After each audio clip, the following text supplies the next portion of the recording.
This is Albania. Today we're exploring two extremes of this incredible European country, the mountains of Albania and the Albanian Riviera. From the Albanian Alps in the north and the historical mountainous city of Korça to the far southern reaches of the Adriatic Sea, we're seeing and eating everything in between. In the mountainous region of Albania, we're diving deep into village life, experiencing a simpler way of living nestled within the peaks, and tasting food that is literally farm to table. Then we're heading far south to the coast of the Adriatic Sea to experience Albania's Mediterranean way of life. I'm talking about mind-blowing seafood, amazing nightlife, and the most picturesque 360-degree views of the turquoise sea and rocky coast.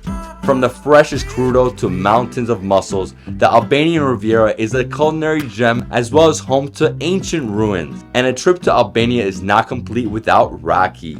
Yes, I definitely drank more raki in one trip than most people have had in their lives. I'm trying every type of Albanian raki in the country, from grapes and plums to unique flavors like wild fruits and juniper. Albania, faleminderit. Let's go! And he's making trahana, which is basically fermented grains. Grains with a base, the fermentation is based from tomatoes. I love this dish. This is one of my favorites. Always for breakfast, right? The breakfast Yes, dish. breakfast. This and after the hangover is perfect. Great. And the bread you guys have here? Yes, the bread is perfect. We made it alone. We made it here. It's home house made. Also, you can see the baked one there. We chop it because it's better for the trahana. So it soaks into the juices of it. That's the trahana. We have the trahana. As we told before, the fermented grains. We pour it in a plate. Then, sun-dried tomatoes, which they change the texture inside of it. We add a bit of its oils. Whole grain bread, so it soaks the trahana. Sweet smoked paprika.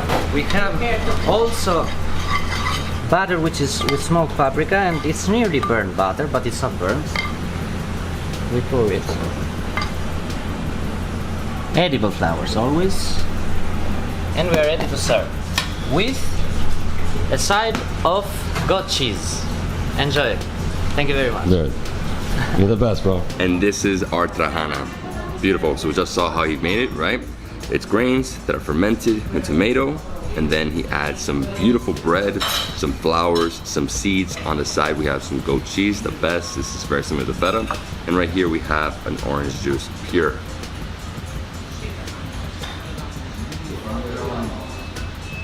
Wow, that is fresh. That's the best part about this country. You'll never have like juices that aren't fresh. Never added preservatives or anything like that. Alright guys, let's dive into the trahana. Look at this.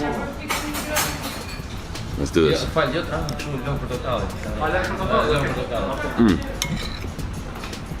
Oh man, this one's good.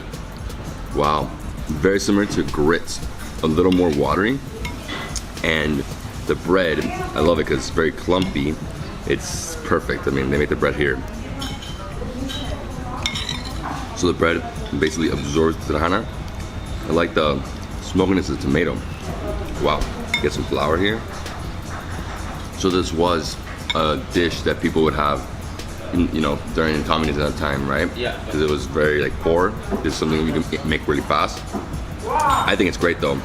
It's an easy dish, not so many ingredients.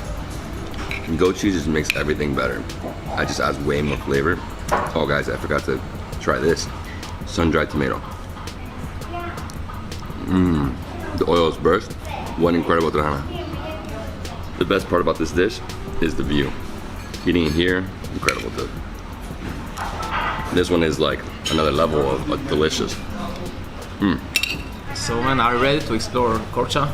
I'm ready, man. Okay man, let's go. Let's go. Right when we walk outside the hotel, we are in the smack center of the city. Literally 1 minute walk over here to the cathedral. This is the main street. So let's do the cathedral first, right? Yeah, so we start with Cathedral. The most beautiful one. This cathedral reminds me of like a Byzantine church, but this is actually a new one because during communist era, they destroyed most mosques, most churches, right? Yeah, exactly 2,500, something like this.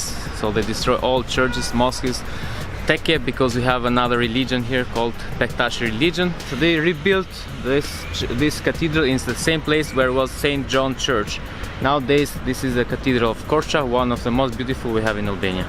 So we just entered the Resurrection of Christ Cathedral. It was destroyed in 1968 by communists, and then 1995 Greece paid for this church to be rebuilt, and it's an Orthodox church, obviously. You can see all around, it's like a lot of paintings everywhere. Every single inch of the walls is a painting of either a king, a saint, Jesus, Mary, Peter, Joseph, probably apostles. It's just never ending. I can't even tell who they are. And in the center, as you can see, it's not like benches. Here it's seats. Each Orthodox religion is a little different. Some of them have no seats. Some of them just, just standing, right? Yeah, like Serbian Orthodox, it doesn't have seats. Greek Orthodox, they have. So. Yeah, exactly. And that's it, guys. This is sort of what it is. If you want to make a prayer, you go in the front. You put I think it's 100 or 50 lakh, and then you can get a candle. Yeah. Light a candle for the loved one. Usually that's what I do for my grandmother. I always light a candle and pray for her. So I was wrong. It's not 50 or 100 leg. This one is 5 leg, 5 leg, 6 leg, 10 leg, 20 leg. I have 100, so I'm gonna get 5 of these. So that's $1 US, guys. And why do you do this? Obviously you give them back to the church, you're making a prayer, and that's how it works, right? So this is the Boulevard, pedestrian street, lined with restaurants, cafes, shops. We came here last night. It was pretty beautiful at night, and it's cooler. Yeah, Boulevard of St. George. And at the end of this street, there's actually a tower, and it's just like an observation tower, right? Yeah. You can go up there? We can go up there and have like a drone view. A drone view from up there. Awesome. Yeah, this place it's alive, There's never any people here. This is where everybody comes in Gch to congregate. And look, dude, this is like from the 19th century. Okay, this is the same thing like in Great Britain, So we have another interesting story about exactly this place. So as you can see, there are outlines of a church that was existing here, which was built in 1905, but destroyed during communist time, like many churches, as I told you. So we can see exactly the outlines of a cathedral, which they decided to make this in 2017 to commemorate that cathedral. And during communist time, they destroyed church and they built this library of the city of Gch, the bibliothèque. During communist era, this country became an atheist country. No religion. No religion. Zero religion. So they destroyed as many churches and mosques as possible. So they sent to jail every priest, every imam that tried to practice the religion, and people were forbidden to go to pray. And if they tried to do it, they were sent to jail. We made it here to the end of the street. Here's like a mini square, right? And this is the tower I was talking about. It's a little out of place architecturally. It's like a long box. Yeah. But from there, you can go up and you have a bird's eye view over the entire city of Gch. Yeah, I want to show you the villages around Gch, which are so popular for tourists, especially Voskopoj, which in 18th century was a huge city, but nowadays it's just a village with many churches. You can see the places that you can go for a short tour during the winter and summertime. In Voskopoj, in Darda, which is so special during the winter time, you can skiing there. And Prespa Lake, which is not far from here, it's a lake. Prespa is shared with Macedonia and Greece, North Macedonia and Greece. So it's 50 lek per person to go up, which is 50 cents. So let's go up. Let's do it. Wow, bro, what a view. What a view. This is incredible. Yeah, you can look at the cathedral, so beautiful view. Right? Cathedral over here, mountains, the entire city. Over there we have that big mountain. What's the name of that big mountain? It's Tomori Mountain, that's one. Yeah, it's hard to see it from here, but yeah. I know from the other side for sure. Wow, a little scary, man. No? Oh my God. It's like you're on the edge. Wow. And this, I guess, was like a mini cafe, right? People like to have it in the boulevard, the cafe, not here. Yeah. So there's something you can do, right? You can come here, see this. If you want to just walk down, you can do that as well, right? You can walk down. You can take the steps, yeah. Yeah, you can take the steps. I think it's the best view. If you want to get a bird's eye view of Gch, come here, 50 cents, definitely worth it. Wow. It is actually like really scary because the way it's like turned. Okay, so we finished up here, took a bunch of photos, enjoyed the view. Now let's go to the bazaar. First time up here? first time. Here we go, Bazaar of Gch. Only a 2-minute walk from the tower. You pass through a bustling city right now. Lots of people selling things, selling watches, corn, care, I mean, so many different things. And this is the Bazaar. Love it. As soon as you hit the Bazaar, the street changes. There's like big stones, you know, really Ottoman style, Yeah. really old, 300-400 years old. And this is where you know you start, right? Hani Bazar? Hani Bazar. That's like the entrance. Yep. And then here, I mean, we're just gonna see lots of shops, restaurants. Shops, restaurants, bars. So many shops are around here, but Albanians love coffees. That's why we have many bars here. So we are considered the first one comparing. If you see the number of people that lives here with the number of bars, so we are the first in the world having so many bars for like one bar for 50 people.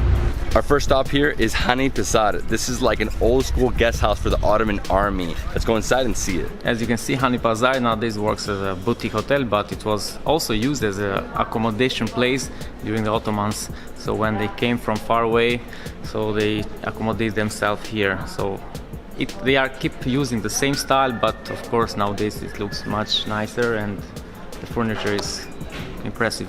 Yeah, so it's 2 stories. Inside you have a courtyard. Here you have a well. Yeah. It's an old well. Wow. So water is important. Yeah. Important. Hotel. Love the rooms. This is really nice. So outside of each room, you have a place to sit. It's like I sleep here. I come here, I have my coffee. Yeah. It's great. This place is beautiful. Stones are original from Ottoman time. You can see, so it's supposed to be straight, but you can see how it has existed for a long time. Like Ercan said, these are original stones from Ottoman period. And as soon as you walk in, this is how it used to be, right?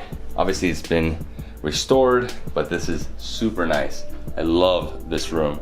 This room it's a boutique hotel. I mean, it's clean, sleek, obviously past and future combined. Dude, what a place. And here we are back in the square inside the center of the bazaar, and this is made up of just bars. A few restaurants, but mostly bars. This is Kometeti, where we were last night. Amazing, delicious rakia. They have like 35 different types. And over here, it's just never ending, right? A few souvenir shops, but mostly bars. Bars. Because you guys love drinking coffee, rakia, beers, everything.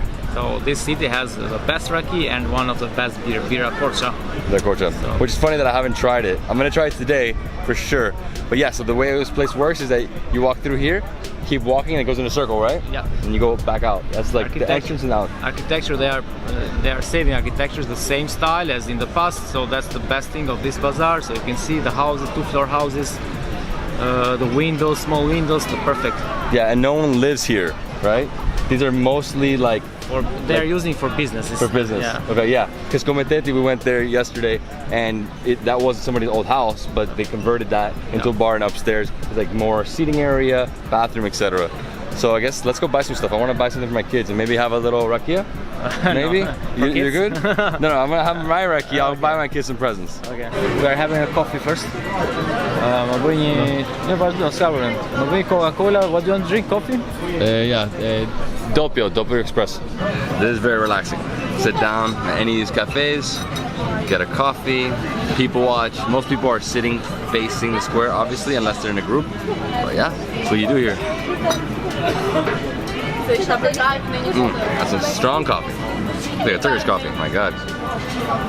So once you pass the square, you can see lots of little streets here. This is called Cuba Street. More cafes, tons of cafes. A few different vendors selling different things. Like over here, I think he has some grain, right? Sugar. Over here, you have some luggage. Over there is like just cloth and stuff. So vendors as well. Lots of vendors on this side.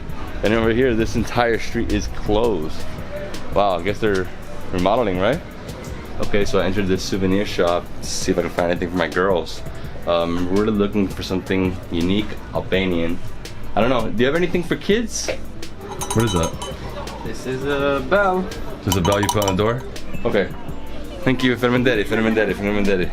So this lady has some really nice stuff. These are small handbags for girls that she knitted, right?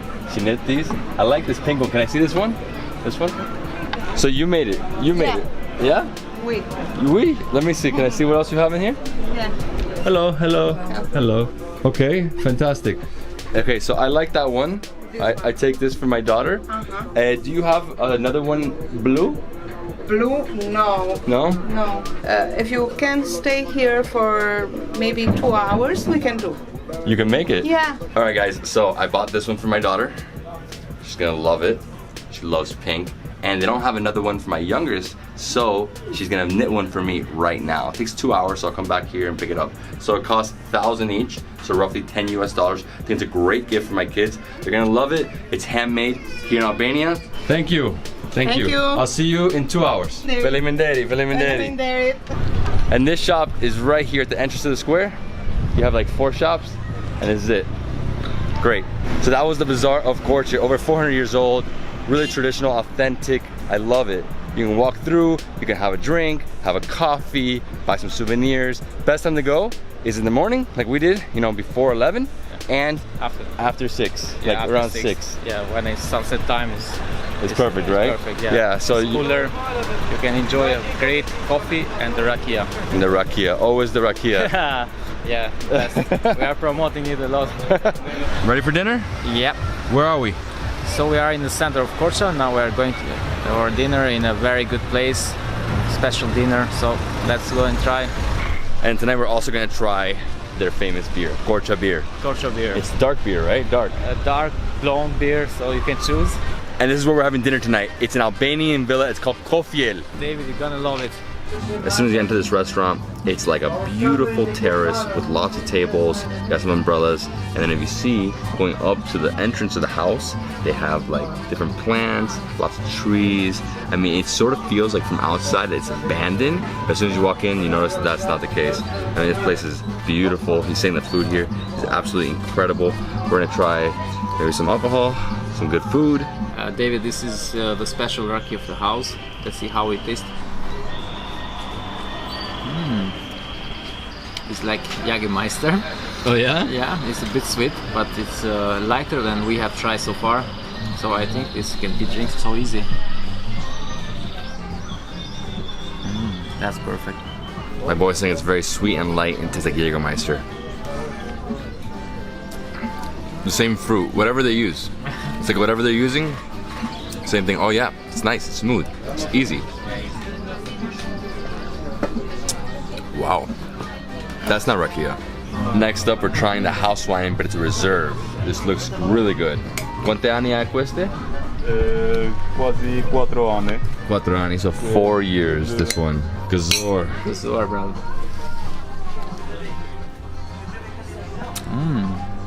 Smooth? Yeah, like raki. I don't even know what grape this is, but it looks great. So it's a Cab Merlot. Oh man, it's good. Smooth, full body. Oh, this is gonna pair perfectly with like some meat dish. Here in the mountains, I'm sure you get a lot more meat, right? More meat up here. This is a Coret Feast. Some of these dishes you can only find here in this restaurant, nowhere else in Coret, nowhere else in Albania. I think this is one of them. This is like a pork that has like marmalade. I don't even know it. Like, so it's like plums. It's amazing. Here we have red pepper. I think it's stuffed. Got some huge beans. They look amazing. Over here we have a salad. This is like, it's almost like a burek that is made of cheese, but with honey on top, and they cut it in pieces. Over here we have meatballs. This is 4 different dips and the wine. So I'm gonna start off with this pork.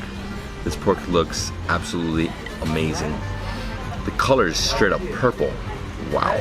I'm gonna also grab one of these beautiful, look at this, beautiful red peppers, and it's stuffed with some cheese. Oh wow. Amazing beans. Look at these beans. So good. I'm gonna get a lot of these. I love beans. These are giant. It's like honey.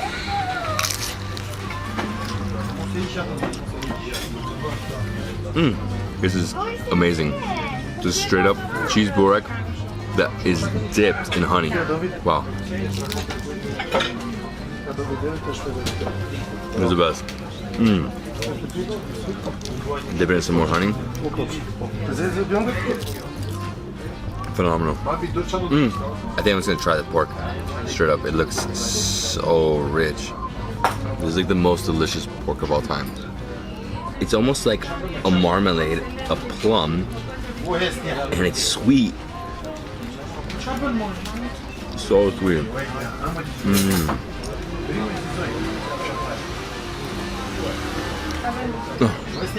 Everything comes from the farm. These beans come from the area. Alright. Everybody has been delicious, bro. Like, next up, I'm jumping on this super stuffed pepper. Wow. Look at this. It's almost like a cream cheese and red pepper. Look at these beans, man. These beans are fire. Next up, I'm jumping on these meatballs. I think there's yogurt on top, right?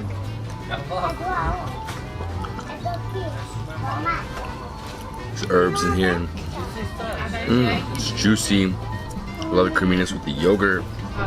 I tried everything except the dips and the salad, but I'm loving this. The pork is so sweet. The meatballs are fire. Tastes like cevapici.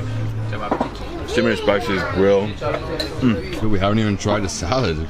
Salad, sauces. Spicy. Yeah. I haven't had one spicy thing on this trip yet. We'll do something. Put 4 sauces together, 4 seasons. So, winter, autumn, spring, and summer.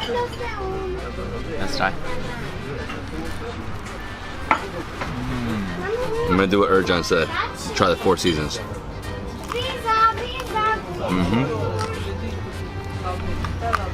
This beer is a little different. Oh wow, it's spicy, bro.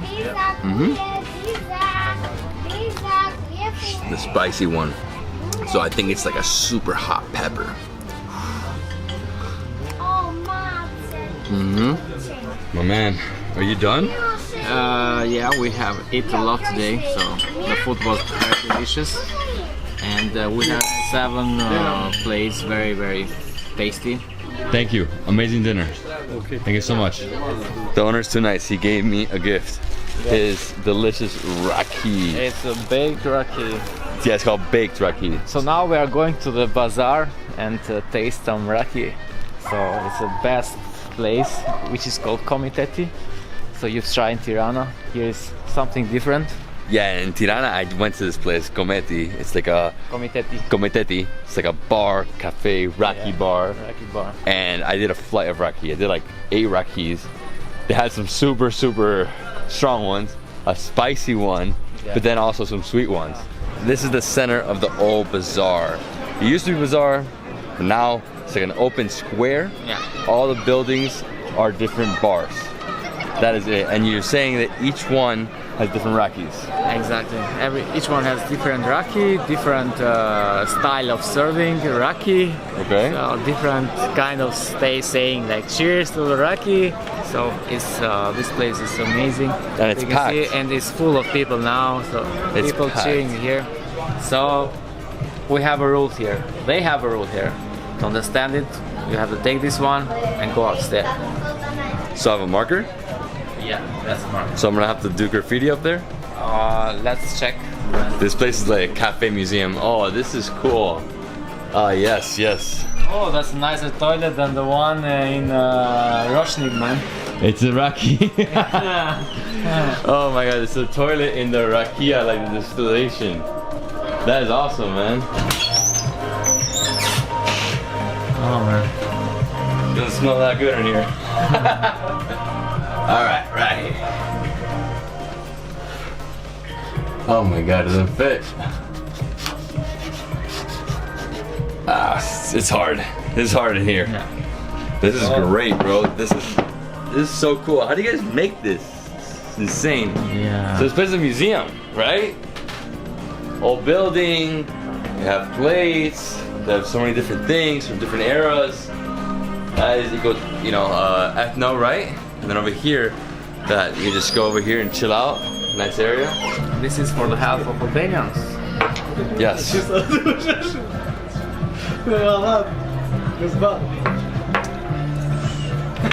Mine was like a super sweet, syrupy.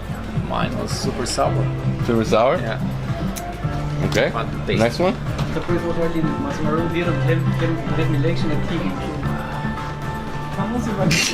My turn. That was another fruity one.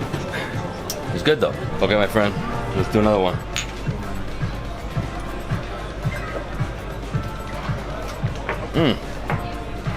Uzo. Adis. Oh, that was strong. All right, man, let's go. Another one. Another one.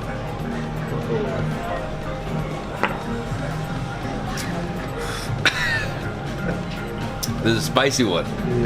This is the bomb. So now he gave us a palate cleanser, and this is passion fruit. Passion fruit. Just go in, do all the flesh. Love the seeds. And yeah. Yeah, palate cleanser. So this is for stabilization of feelings. Do we have another round, right? Yeah. Another round. This is another 8. Another 8 raki. Another 8 right here. Oh my god, how do we do this? Same thing? Go all out? Ready? Cheers. Cheers.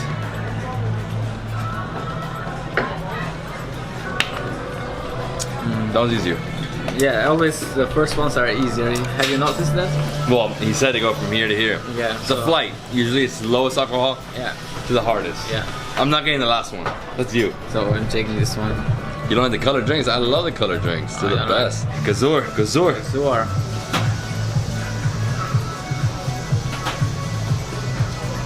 That was smooth. That's good. Mine had like herbs. So different, right? And these are all made from somebody, from the company, right? Is the company? Yeah. Wow. So they make all these, and they have like 15 right now. The other one in Tirana had 35, but saying they're all seasonal. Yeah, I live in Albania and I can't believe they have 35 kind of raki. All right, let's do this.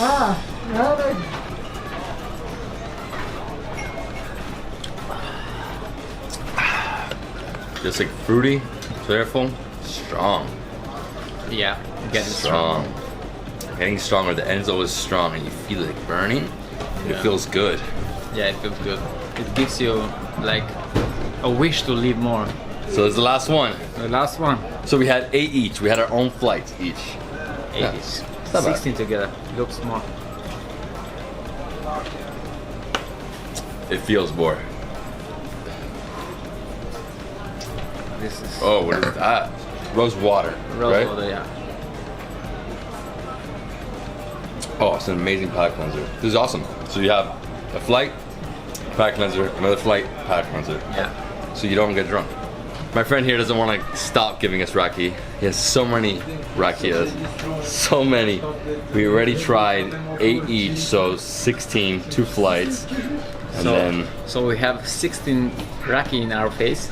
no, it's 8 each, man. 8 8 each. each, yeah. And then 3 more, so 11. 11. And they're not so strong. They're not as strong Yeah, that's true. as like straight grapes. So you can take 11 shots and you'll like just feel nice. You feel nice. You won't be buzzed. Yeah. No, you'll be buzzed. You won't be drunk.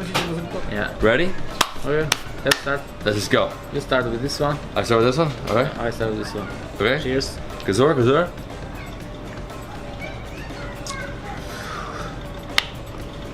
That was coffee. Coffee. Great. You start with this one. I start with this one. Okay. Yeah. This guy is not taking any of the dark ones. Only crystal clear. It's good, but I don't even know what it is. Yeah. Me too. It's the wild berry. Wild berry. Okay. Yeah, it Try has a the different red taste. one. Yeah. It's good. Oh, well, they are both colorful, so I tried this one. Okay.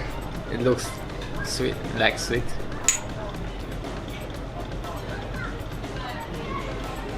That's with coffee. Coffee. Yeah. Love of Gch. This one.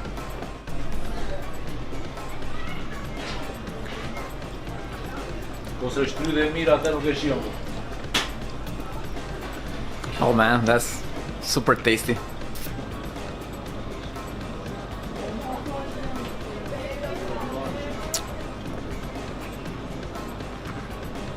Great palate cleanser again. All right, guys, so that's it. We Yeah. explored Gch. We started Gch. Gch. And this Gch. is the bazaar. Yeah. You guys ready? You excited? Let's go explore Gch. All the restaurants here in Gch are like old houses that have been converted into straight up restaurants. This one, as you can see, walking up the steps, they have a terrace, 5 tables, very nice, outdoor, beautiful breeze. So I'm finally trying the Gch beer. They only have 2 different styles, a blonde and a dark. This dark, I don't know if exactly it's stout or porter. Let's try it.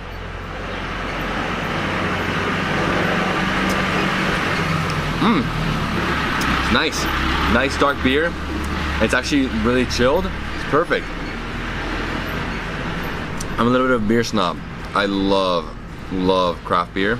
This is nice though. This is their version of craft beer, right? So Gch beer. So it has a taste of like espresso beans. I think this is more like a porter style. Pretty sure.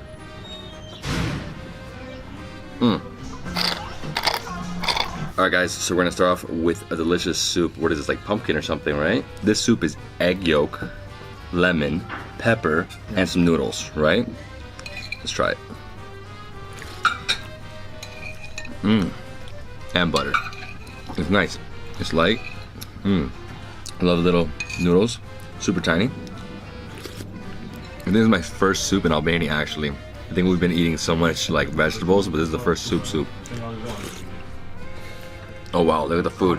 Just arrived. What do we have there? Different kind of meats, so mixed grilled meat, and we have like this one is pork, for example. This one.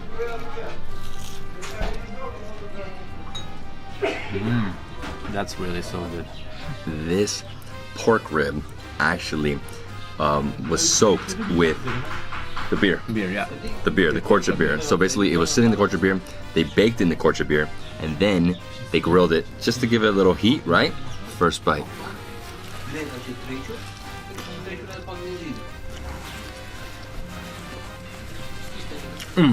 Oh man, the skin's like crispy, super juicy.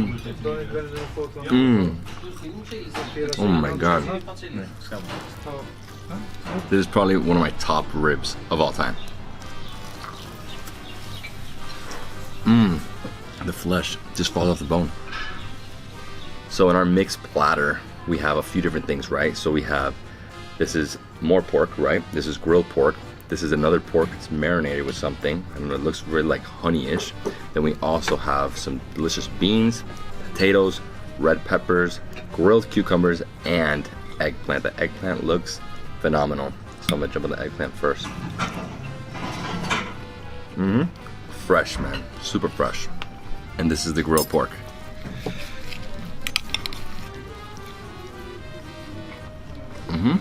Smoky, like a wild pig, you know? I guess it's very local. Okay, so he just surprised us with another dish, and this is petula, but it's a little different. It has like nuts on top. It's a soft petula. It's not like a fried donut. It's basically like lots of layers of crepes with nuts on top. I think we have some walnuts. I don't know what else is in here. It's not sweet at all though.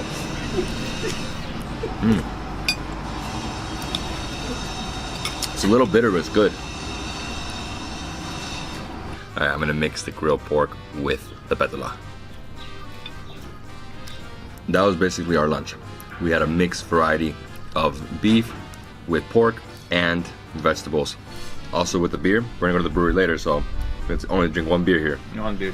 So our friends in front of us are having veal that has been stuffed with mushrooms and yellow cheese. That looks phenomenal. Should have brought that to us, dude. I'm full, guys, but I wanted to tell you, the red peppers here. So much moisture. Look at these cuts. Woo! That is huge. What is that?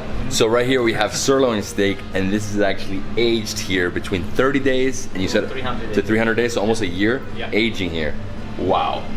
Dude, everything looks amazing. This is the best though. The ribs, everything with bone. The best. Filimenderi, filimenderi, filimenderi, filimenderi. Thank you, thank you. Thanks guys, thank you so much. The ribs, the best, best. Thank you, bye. I am stuffed, but I'm excited, I'm pumped, because we're going to the brewery. To the brewery, Gch Brewery. Finally, I've been hearing so many good things. I'm excited, let's do this. The brewery. Oh, it smells amazing. Wow. So this room we just entered is a part of the brewery, right? And here we have different beers that they produce. So this is the light, this is new. They also have a blonde, and they have the dark beer that I tried earlier. The dark beer was amazing. I can't wait to try the other two. It's gonna be good. I love the stools, man. The stools are made from like barrels. Wow, this is a big place. Okay, hello, hello. Okay, here we have 4 massive tanks. This is the mashing. Over here, we have the boiler. And to the right, we have all the ingredients they use. So there's the malt, the pilsen, the lupulo, so all the different ingredients, right? That's the Bavarian malt, that's really good. And then over here, whoo, this is a hot room, guys.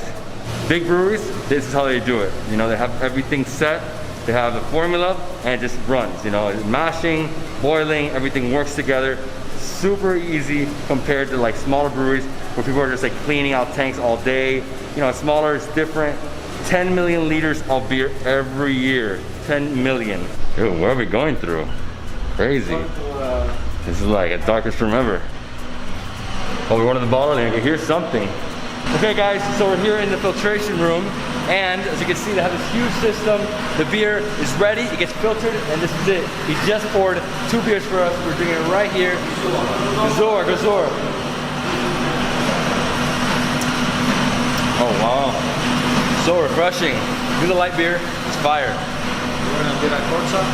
Some good light beer. Man, it's so refreshing with the heat outside in summer. This is perfect. The best beer. I told you it's the best beer in Albania. Now we can totally agree with it. So if you ever had beer from the brewery, directly from a tank, this is the freshest way to get it. It's never been bottled. It has gone on the kegs. It hasn't been sitting in a shelf somewhere around the world or in a bar.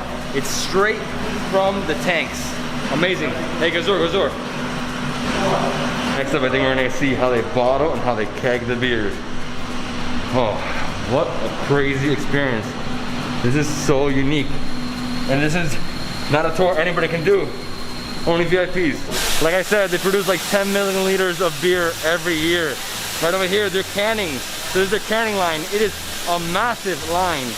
Like, dude, this is crazy. I haven't been to a brewery this big in a long time.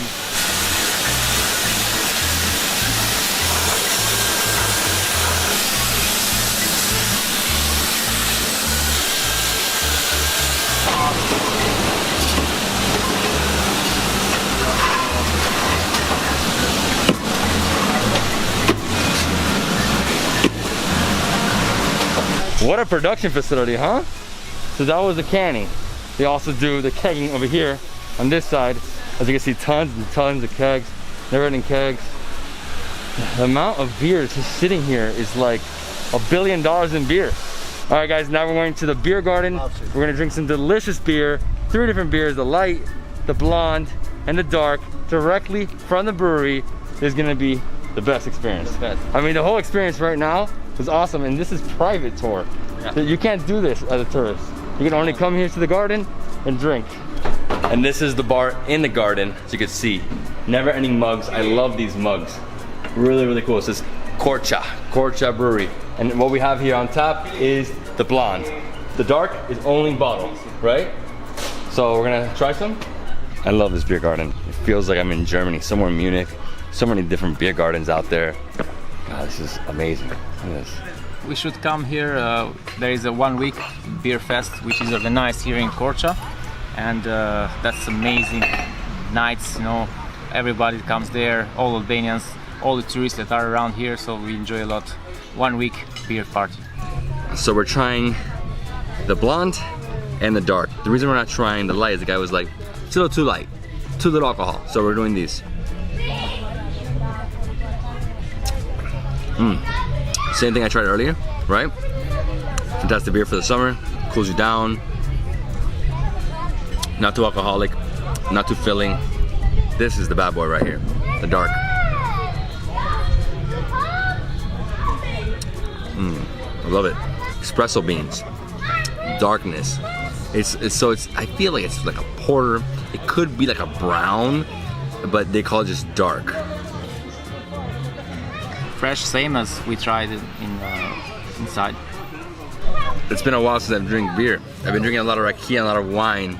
even some brandy on this trip, but haven't tried any beer. My first beer, and there's a lot of beers actually in Albania. But I gotta say, this is a great experience.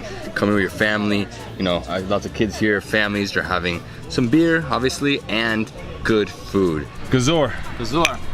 my bro, Yeah, bro. are you ready? Of course, I'm very ready to have a tasty breakfast in this beautiful nature farm. I love it. Nida, Hello, David. thank you for the invitation. You're welcome. What is this? It's fish trout. Somebody orders fish, you guys come and just get it from here? So it's a fish farm. So trout, and then you also have lots of meats, right? Cows, sheep, pigs, horses, chickens, dogs, everything. Everything. Yeah, we're gonna start off with a little coffee. Well, that was quick. I need another one. Morning, bro. You good? Yeah, bro. We need a coffee. You finish? I just started. Been here many times. This is the only stop we have from this part of Albania, from Korça to Permet. So it's a perfect place because it's exactly 1.5 hours from Korça. So take a rest here, enjoy nature, then 1.5 hours to Permet. So it will make our trip amazing. Okay, so some of the ducks were crossing and they fell in, and the water's too cold for them and they can't get up because they're very, very small. So this guy's gonna help them. He's gonna get them, basically catch them, and then release them here. All right, let's see breakfast. We're gonna have some Albanian donuts for breakfast. Petula with butter. We have some marmalade, some eggs, and right here, she's mixing the dough for the petula. So she's mixing it hardcore, and then she's gonna put it into the fryer. And right here, we also have some cheese. Oh my God. Goat cheese. Salty, amazing. So this is the Albanian donut. We've had it so many times. Sometimes it's small, sometimes it's huge. Yeah. This one's medium size. Medium size. So that's very freshly saying. So we're going to taste it a lot. And you mix this with marmalade or glik. With the honey, marmalade. With honey is the best. So. The best? Yeah, with honey. So here we have like 100 petula. So I'm gonna get a little one, and I'm gonna get, oh, you know what? Easier with this. Yes. Like this. Oh, this is the honey. Oh, the best. Like right here. So just put the honey. This honey is unreal. Man, we have to eat breakfast in the table, man. I know, but I can't wait. we need it right? right now. Yeah. And this one's actually very doughy, nice and crispy, not too golden. The honey. All right, it's time to eat. That was just like, it just whet my appetite. Petula with honey. Oh, this area is great, man. Look at this. It's like picnic area, right? You know all the ducks here, the kid chasing the ducks. And here we have breakfast, amazing. Got eggs, butter, petula. Is that glico or is that marmalade? That's marmalade. And we have some tomatoes, cucumber, honey, cheese, and delicious juice over there. I don't know what juice that is. Plum. That's plum juice? Cherry, sorry. It's cherry juice. Cherry juice? Yeah. Time for breakfast. Time for breakfast. That was so good. Healthy. So healthy. This is fresh. Start off with some eggs. The eggs, the honey, the cheese, the petula, the butter is like non-stop. So for the petula, best thing to do is just get a bunch of honey. Look at that. Just let it drip all through. This honey is unbelievable. The petula. It's unbelievable.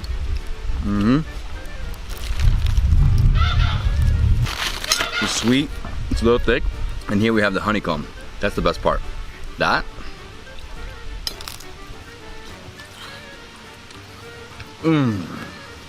Eating this healthy food, you can live 150 years for sure. So in the future, you should come and live Albania for for a few years. If you need to be healthy. Oh, it's so healthy, man. Yeah. Like these eggs, they were laid today. You know, I'm eating it right now. That's why it's so fresh. The taste is so fresh. The oil they use comes from the land, you know? Everything is fresh. So good. This, the cheese with the honey, it pairs amazingly. Nothing better. What an incredible breakfast. Even though it's simple, delicious. It's healthy. Well, the patula is the only thing that's not healthy, right? Super fried. Let's try some of this marmalade. Yeah. What is this, cherries too? Yeah, it doesn't look like summer at all, right? Yeah. This is like spring, autumn. Mmm. Simple, delicious. I think they gave us way too many petulas. They gave us like 18 petulas. I had 2 and I'm like, done. Delicious marmalade. The honey is unbelievable. Eggs as well. I mean, the whole experience is very relaxing, enjoyable. And the best way to do that is to have some rakia, right? Yeah, rakia nature, so it's amazing. So these are the hats for the journey. Horseback riding, I think this is gonna be cool. Like that. Is that correct? Nice? Yeah. Hi there. How you doing? I love your hat. Your hat? Okay. Nice, very nice. Okay guys, so we're gonna go on a horseback ride now. We're gonna do only half an hour because of time constraints, but usually it's 1 hour, 2 hours, half day, 1 day, 5 days. You can go deep into the mountains, go camping. They have different packages. All right, this is my horse. Me? Okay. Anna, pleasure. Nice to meet you. Nice to meet you too. Awesome. Love your hat. Thanks. Whoa. Okay. Where are you? Where's your horse? My horse is that one. Is your horse? Bye. Let's go. Good. So we just started our ride. As you see behind me, we have some of the cottages. Over here we have some sheep, shepherds. And here we go. Horseback riding in Albania. Had no idea we could do this. And here's where the adventure begins. Starting to go into the forest. You have a stream right here.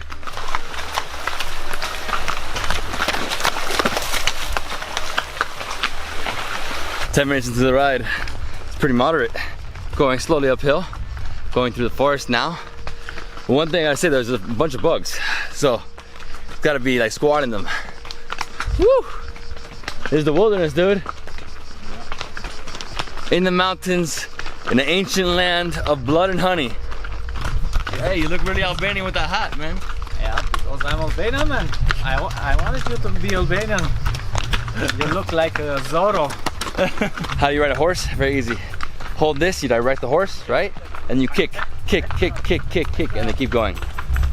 I love riding horses. It hurts after, but it's fine.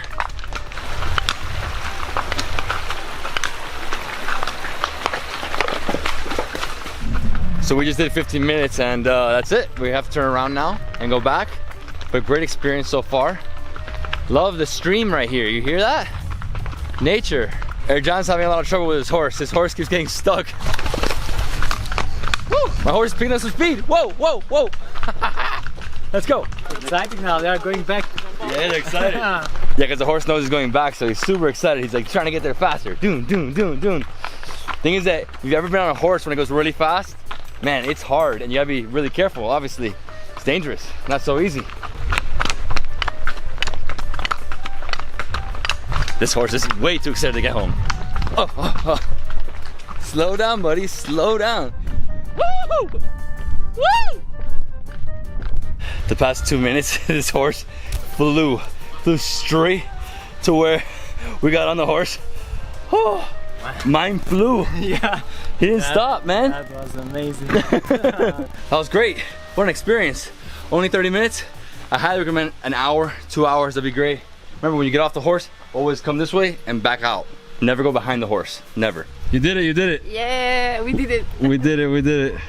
That was really fun, but now it's time to see how they make the lakro, Albanian pie. And here, as we walk over the bridge, over the fish farm, you can see these guys are fishing. This is an activity you can do. So they give you a pole, you come here, you fish. When you catch a fish, you eat that fish. Or you can just order fish and they'll come here with a net and just get one.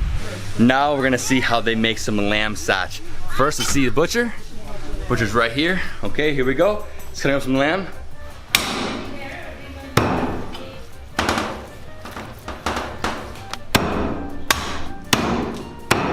And now he's taking the lamb to the satch, which is basically a huge pot. We have the fire, and what he does is he puts the lamb right over here to the side.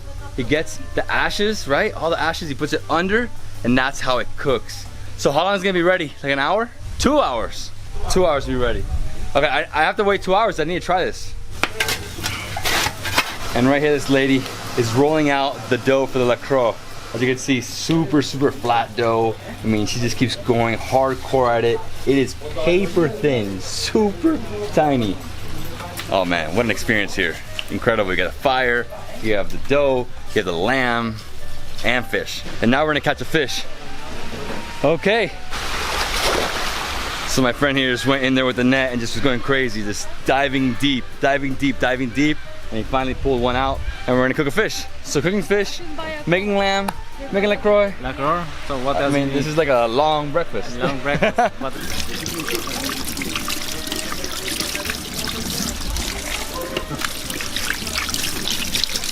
so after he caught the fish, he brought it over here, he cleaned it. So he basically just took it apart, cleaned it, threw salt inside, then he put it here on the grill.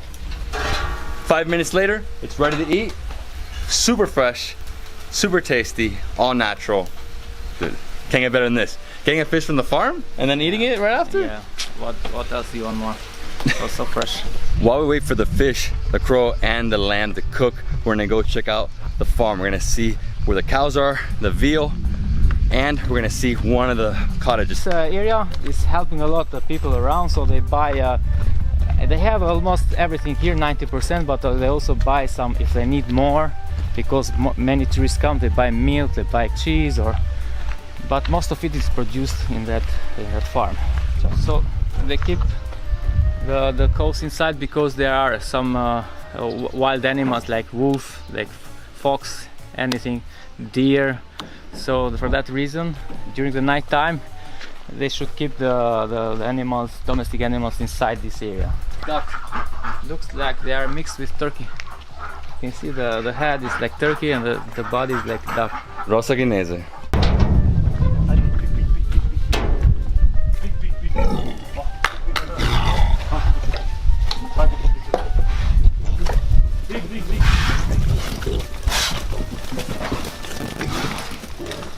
So that's the pigs. He went in, he pushed them out so we could see them. Oh, but it smells horrible in there, dude. I can't be in there for more than 1 minute. You know, pigs, they live in filth. They love living in filth, bro. All right, this is cool though. I mean, this is real farm life. This is like the real thing. Yeah, that's the farm life. This is stuff you don't see unless you live on the farm and actually do it. You know, it's so hard to see this anywhere else in the world. Even other countries in Europe, you don't see farm life. Albania is really authentic in terms of that. Check this out. The shepherd right here. Got the sheep, got the lamb. Oh man, nature. So beautiful. In the mountains. This is really an experience, guys. I highly suggest doing this. Court permit, stop here, stay a day, at least a day. Oh, boom. Now let's go eat. Let's go try some more food. It's the best. So they are preparing the bread. It's a bread of house. So they take all this and put inside the tava, we call it, and then inside the bacon. All the breads will be so tasty because it's made homemade. And David, the fish is ready, so we can taste it. So delicious. Oh man, from right there? Yeah. The best. My turn. Wow, delicious trout. Oh man. The flesh is so soft. Tastes roasty, right? Yeah. Oh, I can eat this whole thing. Not stopping this one. Lacroix, which is similar to burek but much more tasty. So what is she putting into it? Because she just had a layer and she put this like, it looks like yogurt but mixed with eggs and something else. Yeah, so it was mixed with eggs, butter, cheese, yogurt, charcuterie theater, olive oil. So it was many things, so that makes it more delicious. And then she added another layer of dough on top and she's adding butter, right? Now in 5 minutes we'll put it inside the fire, and in 5 minutes it will be ready. That fast? Yeah.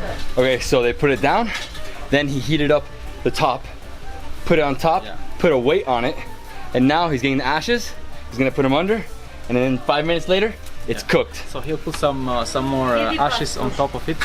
So the lamb is ready, so are you ready to try some lamb, special lamb? We're gonna literally open it and taste lamb directly from the pot.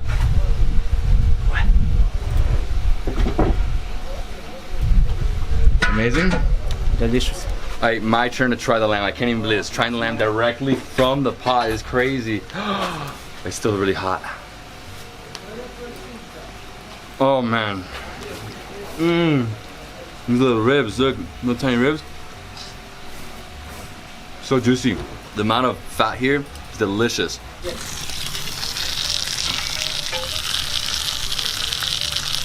So David, let's try this chicken village, which is very different from the chicken we've tried in other places, because this is in the farm. So under it is, we call it petka, but it's like tagliatelle Italian. All right, my friends, I'm gonna try chicken from the village. Oh, it's steaming. Oh man, this flesh, tender and juicy. Mmm. Just rip it up. So I'm gonna get some of the petka. Oh, it's still really hot. Mmm. Nice and soft, buttery. Oh, you mix this with the chicken. Too good.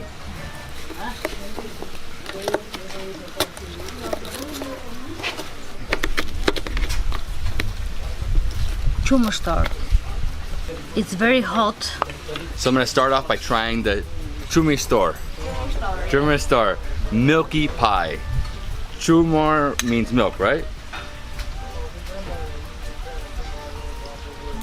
Oh, man. It's sweet, it's creamy, it's a little burnt on the top. Oh, this is an incredible dessert. Straight up milk and dough. Woo! Look at this creaminess. My God. The cheese and the milk and the butter. Yeah. Like you've tasted all in one go. Oh, it's so nice. So super hot.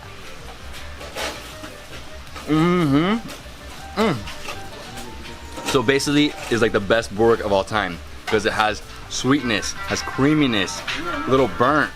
This is like the never-ending breakfast. You gonna try it? Yeah, it's hot.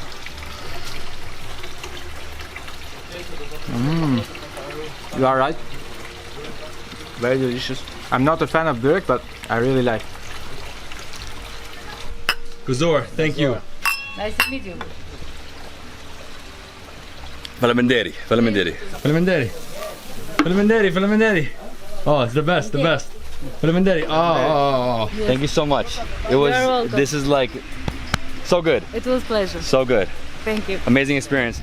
So as you can see, we're driving through the mountains. Over here to the right, we have a beautiful valley. You got vines, you have olive groves. This is gorgeous, dude. And over here we have non-stop mountains. Where's Greece? Over here? In front of us. Greece is in front of us. Yeah. Wow. So we'll be like 20 meters from the border of Greece. It's only the river, Vjosa River, that share the border.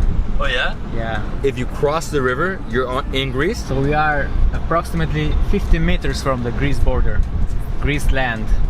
So say hi to Greece. Literally right there. The only thing that separates them are a bunch of rocks because that river is dry. Dry summer. In the winter, obviously it's flowing right now. It's one of the most beautiful rivers we have, Vjosa River, so blue, where is about 120 kilometers part of Greece, 60 kilometers. The end of Vjosa River is in Albania. So it's so beautiful. We'll see it on the way back to Vlora. So by the way, this road hasn't been updated in like 40 years. It's a rough road. I mean, bumpy, but not like horrible. Not horrible. Not horrible. It's fine. I mean, it's decent. You can still go like, I don't know, 40 kilometers an hour, but you can't go 80 or 90. It's also a very, very thin road in the mountains. You're going uphill, winding road. Yeah, but the scenery is wonderful. The scenery, this is like the most epic moment of the trip. This, like, just this. Wow, and that mountain? Dude, can we climb that thing? Let's try. Wow, look at the view. The view of the river, the mountains. Woo! And this is the river where we'll see the Ottoman Bridge, right? Incredible. Best view of this road, man. So you can see the Vjosa River, the mountains, beautiful mountains. It is Greece, but the view is from Albania, so it's part of Albania. You like our hats? So, if you guys love our hats, give a like. Dude, epic. Mad people here. Yeah, it's so amazing. I missed that place. I have like 2 years not coming here, but it looks really more beautiful than the first time. Është byrek me lakra, vjen nga Malçova. E prodhuar nga nëna tona, nga gjyshet tona, nga sofra zakorite. E kecit. E keci, vjen nga zona e Zagories. E pjekur në furrë. It's a baby goat right here. So first we have raki with honey, which is traditional from Permet. We are very close to Permet, 10 minutes away. How much is this bottle? Sa kushton? Ajo është 9000 lekë. $9.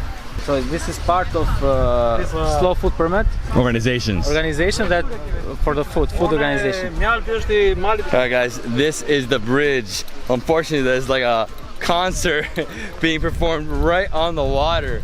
Crazy. But it's here. Look at this. Gorgeous. Mountains, the river, and here we have the bridge. This is crazy. They have a concert, literally like a little bridge where they're setting up for a concert right here in front of the bridge. All right, let's go on the bridge. Let's cross it. Let's see how narrow it is, how old it is. Whew. Yes. Ottoman Bridge. The highest point of this place. We are on top of the bridge, middle of the bridge. In fact, this is a bit dangerous. There is no left or right delay, so be careful, but it's very original. You can see the stone is like 500 years old, and the view here, you can see the swimming pools over there. 1, 2, 3, 4, 5, the one on the way back. So this makes this place unbelievable. These stones are very, very slippery. Be careful when you cross this bridge. You don't have to cross the bridge. You can cross through the river and go straight to the pools over here, and over here, but definitely experiences going over it, you know?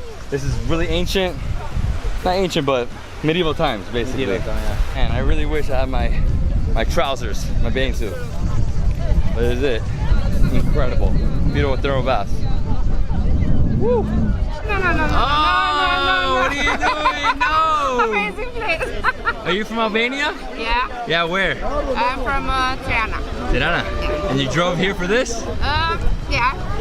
I come from Bologna here. Ah, okay. Awesome. Thank you.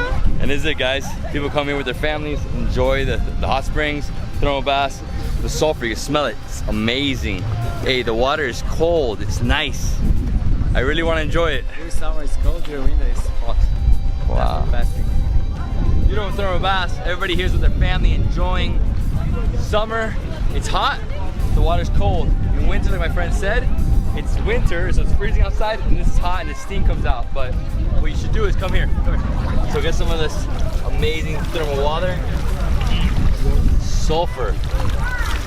Oh. Put this to the side. This is the best. Oh, and let's take some cold beer because it's very hot. Cold beer. Bira. Mira. Let's get some beer. Sabona.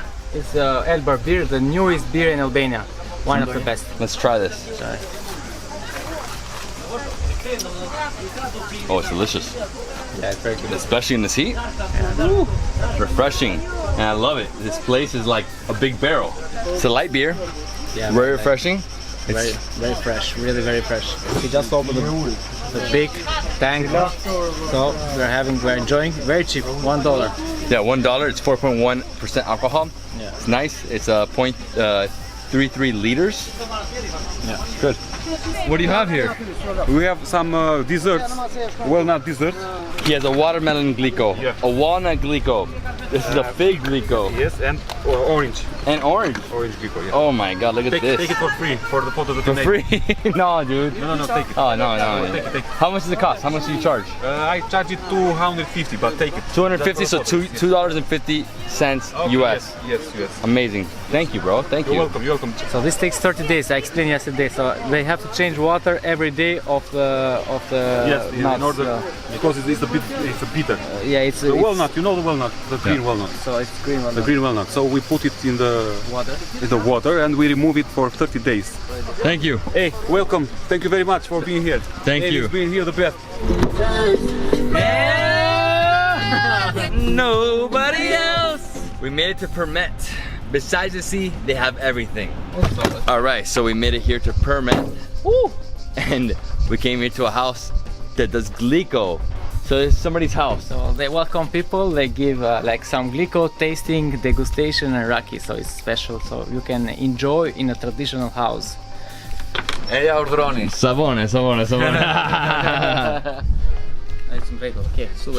So David, let's start with the best one, which is nuts Glico, which is the best and my favorite. So yeah, this is nuts. This is cherry. Oh man, this looks so That looks so good, that one. Yeah. Oh my god, it looks like jello. This is orange, easy to understand. This is with fig. This is figs, but we have to make sure, like, because we shouldn't put the fig in nuts, you know. The best Glico. Oh my god, and this? My boy just tried the fig. Says delicious, but we have rakia coming. Guys, my turn to try the fig. Oh,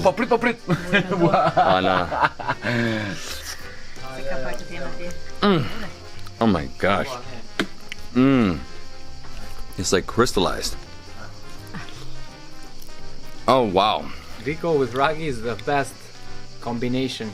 Bizar. Bizar. That's some strong stuff. Oh. Yeah. Oh, we need some more like Glico. Glico, one. Hey, Gazor.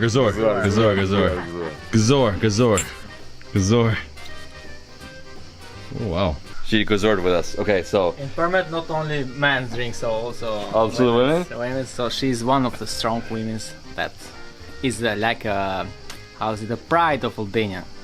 So women. Oh.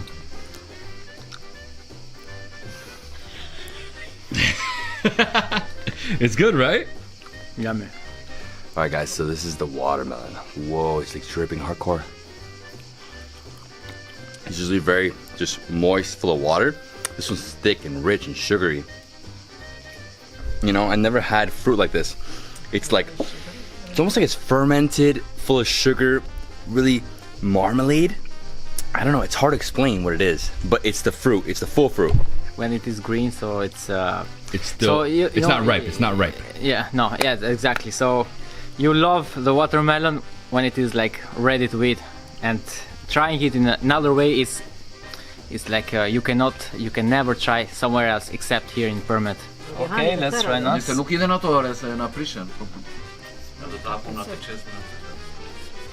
Super, better than watermelon.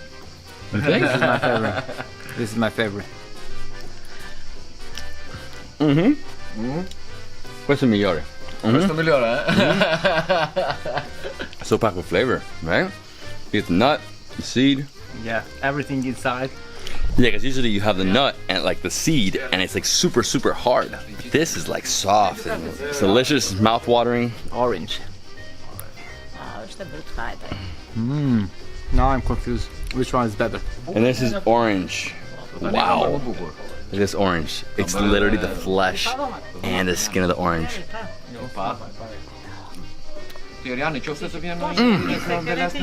I love it though because you actually eat the flesh, the whole thing, the skin, everything of the orange. When you drink rakia, you become part of the family. So you must drink. Forte. The last one we tried today is with cherry. Alright guys, let's try this. They give us a few, right? So I'm gonna get like 2 of them. Oh yeah, that's good. Oh. It's like a burst. Delicious, sour. Sweet. Faleminderie. Thank you so much. Thank you. The Glico, the rakia. My friend, this is called the House Mosaic. House with mosaics. House with mosaics. House mosaics right here. The mosaic, 1908. Wow, that's how old your house is? But it looks brand new. It's amazing. They have vines, they have Glico, rakia. This is the main attraction of Permeti.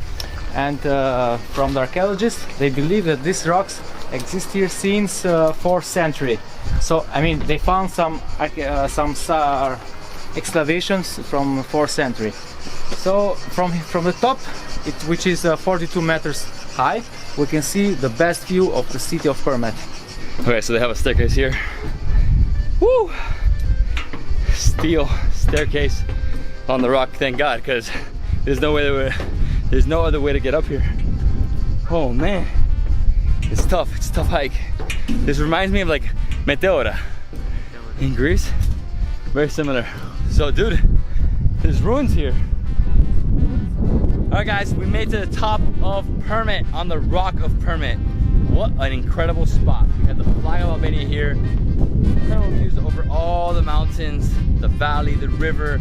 People are there in the water. This is just beautiful. Amazing. So we are on the way to Gjirokastër, about half an hour from Gjirokastër, but this place is so special for every Albanian. They should stop here when they go to Gjirokastër for cold water. So you see so many sources of water coming from the mountain, very cold, very fresh. So we try to stop this special water. Okay, we're drinking. Hello. Wow. Super. It's amazing. Hey. Refreshing, So fresh, man. Let me take off my hat for a second and just like. Oh. My body shivered, dude. It was freezing. Oh, dude, that is amazing. So cold. It's like, dude, I've never experienced this cold, fresh mountain water before. Multiple times here in Albania. Let's go. Oh, this is real Albania, man. Okay, so here in the old bazaar, as you can see, it's like a cross shape. Lots of souvenir shops. And my friend over here is telling me there's an old well in her shop. An old well. Yeah, there is here inside.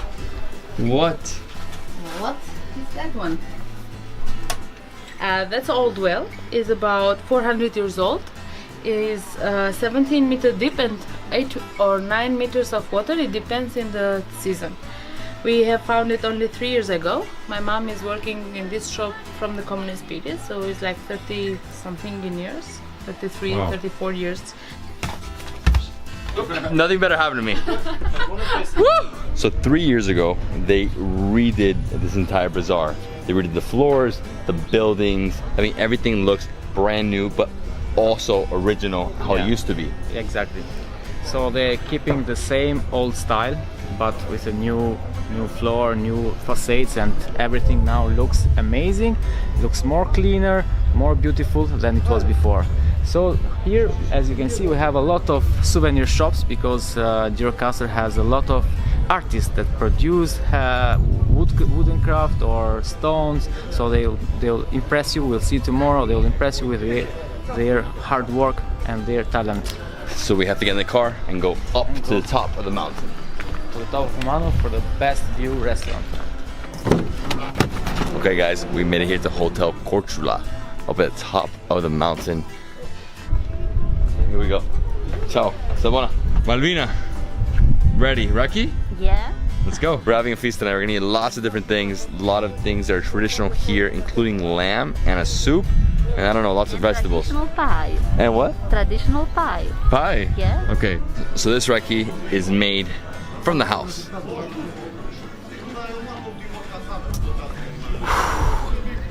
Wow, it's strong. It's like brutal. Wow. Time to go into the kitchen. Quick raki to wake up. Now we're gonna see how they make some of this food. Ciao, savona, savona. Oh, questo che? Right here what we're doing is we're making a soup, but this one is a little different, right? So we have some meatballs. She's also adding some flour. Che più? So we're making a garden salad here. So we have two different greens. We have prosciutto, so crudo. Then we have Parmesan cheese. On top we have balsamic, so glazed balsamic, it's delicious. She also added tomatoes, cherry tomatoes, and it's gonna be bomb. So good, thank you. So this soup is made up of corn flour and the stock of the veal. Plus, we add meatballs, correct? And these are veal meatballs? Oh, the best.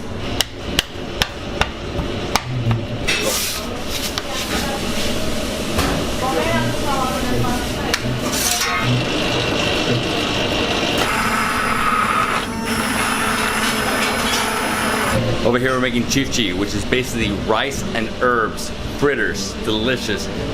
This guy is just going non-stop with the pizzas. Hey, send me one.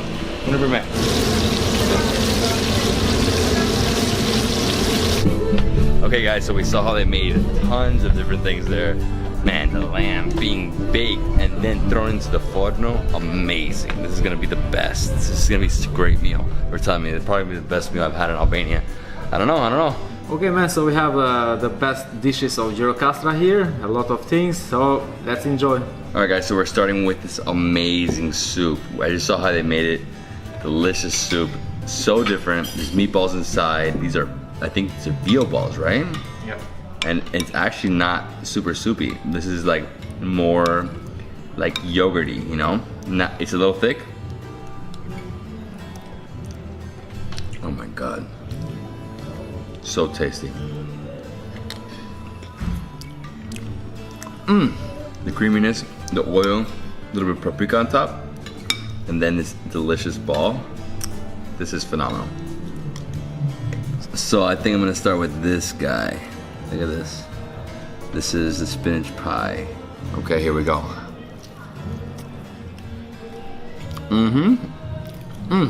Spinach onions. Nice dough, soft. Guys, next we have this delicious rice herb fritter. Let's just break it up. Oh yeah.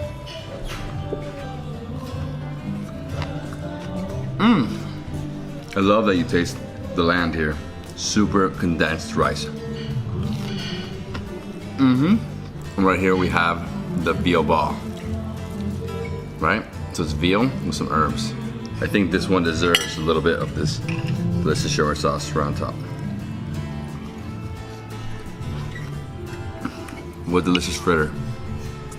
So good. I'm not eating any of this food.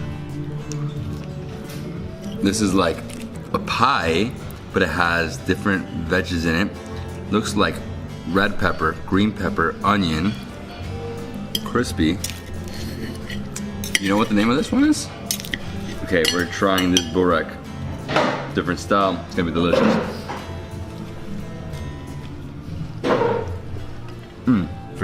Forget tavleo. That's this. That's this. No man. Tastes similar. Yeah, it tastes similar, but like they use what is in tava, they use for pie. So like they have paper, what else? Onions, many things. Green pepper, yeah.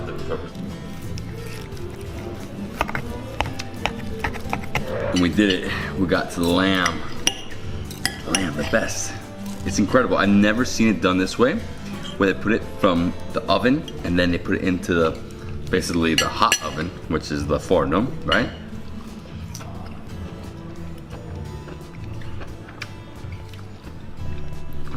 Oh my God. Again, the fat, the juices, the flesh, and we have that whole leg. They're bringing us the second one too. It's so good, it's like jumpy. Like it jumps in your mouth, you know? Bizar. Hi man. Let's go to the castle. Yeah, let's go to the castle. People are still waking up, but there's some souvenir shops open. Like a few of them actually. Not many people today, huh? No, they start coming later, but afternoon is like the most crowded time for this bazaar because it's not so hot. It's a perfect time to walk. Staying like 1 minute from the bazaar. Let's say 20 seconds. 20 seconds. This is there's like no better place to stay, bro. Yeah. Okay, and then we make a left and go straight up. Okay, so we passed the bazaar, and now we're making our way up the castle. Straight up this way? So there are two ways. In fact, you want to take the easy way, which is not only walking, or you want to take the steps. But it's easier if we take this way because we can take it slowly, and 5 minutes we'll be up in the castle. Okay, before getting up to the castle, we have to check this tunnel, which was a bunker. So Albania during the communist time, our former leader built a lot of bunkers, around 200,000 bunkers. And this one here is one of them. You can't imagine this Cold War tunnel we call has 80 rooms inside. 80 rooms in this tunnel? Yeah. Right under the castle? And people didn't know about it until 1990s when communism was finished. Because it was closed? It was closed, of course. Inside there were rooms for sleeping, so food for 1 year, and everything they need to live for 1 year. I walked like 20 seconds in and it's super dark. It's cold though. It's nice. Oh my god. Oh, it never ends. Look at that. Hey bro, this is crazy. Amazing. Alright, enough of the tunnel though. Let's go to the castle. On the way up, you have beautiful views over the whole city. Mountains, gorgeous. The very top over there, that's the restaurant we went to yesterday. Restaurant Cathedral. Delicious food. And here's the Bazaar. And it's slowly over there. I mean, it's basically, what, a 5-minute walk? Not that bad. Yeah, around 5 minutes. Slowly walk. And they open at what time? 9? 9 o'clock. The entrance fee is 200 lek, which is around $2. So this mother, she sell many things here, like all collected from the village. And she just let us grab some, and this is a fig. Look at this, super fresh, Very straight from her farm. Oh my god. So juicy? That was an amazing fig. I love this. On the way up, we stop, we have some fruit, continue. That's mountain tea. Mountain tea. Amazing. I gave her 100, which is like $1 US. She let us try a bunch of figs, some blackberries, and she gave me some mountain tea. The best, right? The best. Albanian tea? Albanian tea, the best collected from the mountain. Wild tea, let's say. And this is the entrance. Wow, what a massive castle. Cathedral Castle, which means Argiro Castle. Argiro was is a legend about Argiro, which she sacrificed herself for her baby during the 15th century when Ottomans arrived here. But we'll see the place where she jumped from the castle. So we're very lucky because today is Sunday, and Sundays in Albania you can enter most attractions for free. So we have this map of Argiro Castle, which can show very easy how to go and how to navigate inside the castle. So we are in the entrance over here. So we have the most beautiful area is from the left side, where we can see like Ali Pasha cannons, which, because this castle, the latest renovation has from Ali Pasha time, which was during the 18th century. So Ali Pasha was leading all this south part of Albania until Yanina, Greece nowadays. So these are cannons from the Second World War, Italians and Germans. Yes. So they brought them here. Yeah, and we're going to see one of the 3 tanks that still exist from the Italian Fiat company. Okay. Produces a very small tank, and we have 1 of 3 examples all over the world. This is the Italian Fiat L640, dates back to 1940. Only 3 remain in the world. They produce 280. Check this out, I'm on top of it. You're allowed to do this. You can see inside. Man, the guy would be there, the gunner, just shooting. This is crazy, dude. And it's still like perfect. I mean, it's rusty, but wow, let me get down from here. Look at this guy, it's crazy. He would look through this hole, and then from there he would shoot, and then the way in, either from the top or from the side, right? So in this panoramic view, we have the best view of the city of Gjirokastra. So here we can see the typical Gjirokastra houses, the bazaar, everything we can see from here. Our hotel, which is where the flag is. This is incredible, bro. Incredible. What a view. Here in this garden terrace overlooking the city, we have a bunch of cannons. Now, what's the story behind these cannons? So this cannon dates back to 18th century when Ali Pasha was ruling this place of Albania up to Yanina, Greece. But except these cannons, he also built a huge aqueduct bringing the water from the mountain here, about 12 kilometers aqueduct.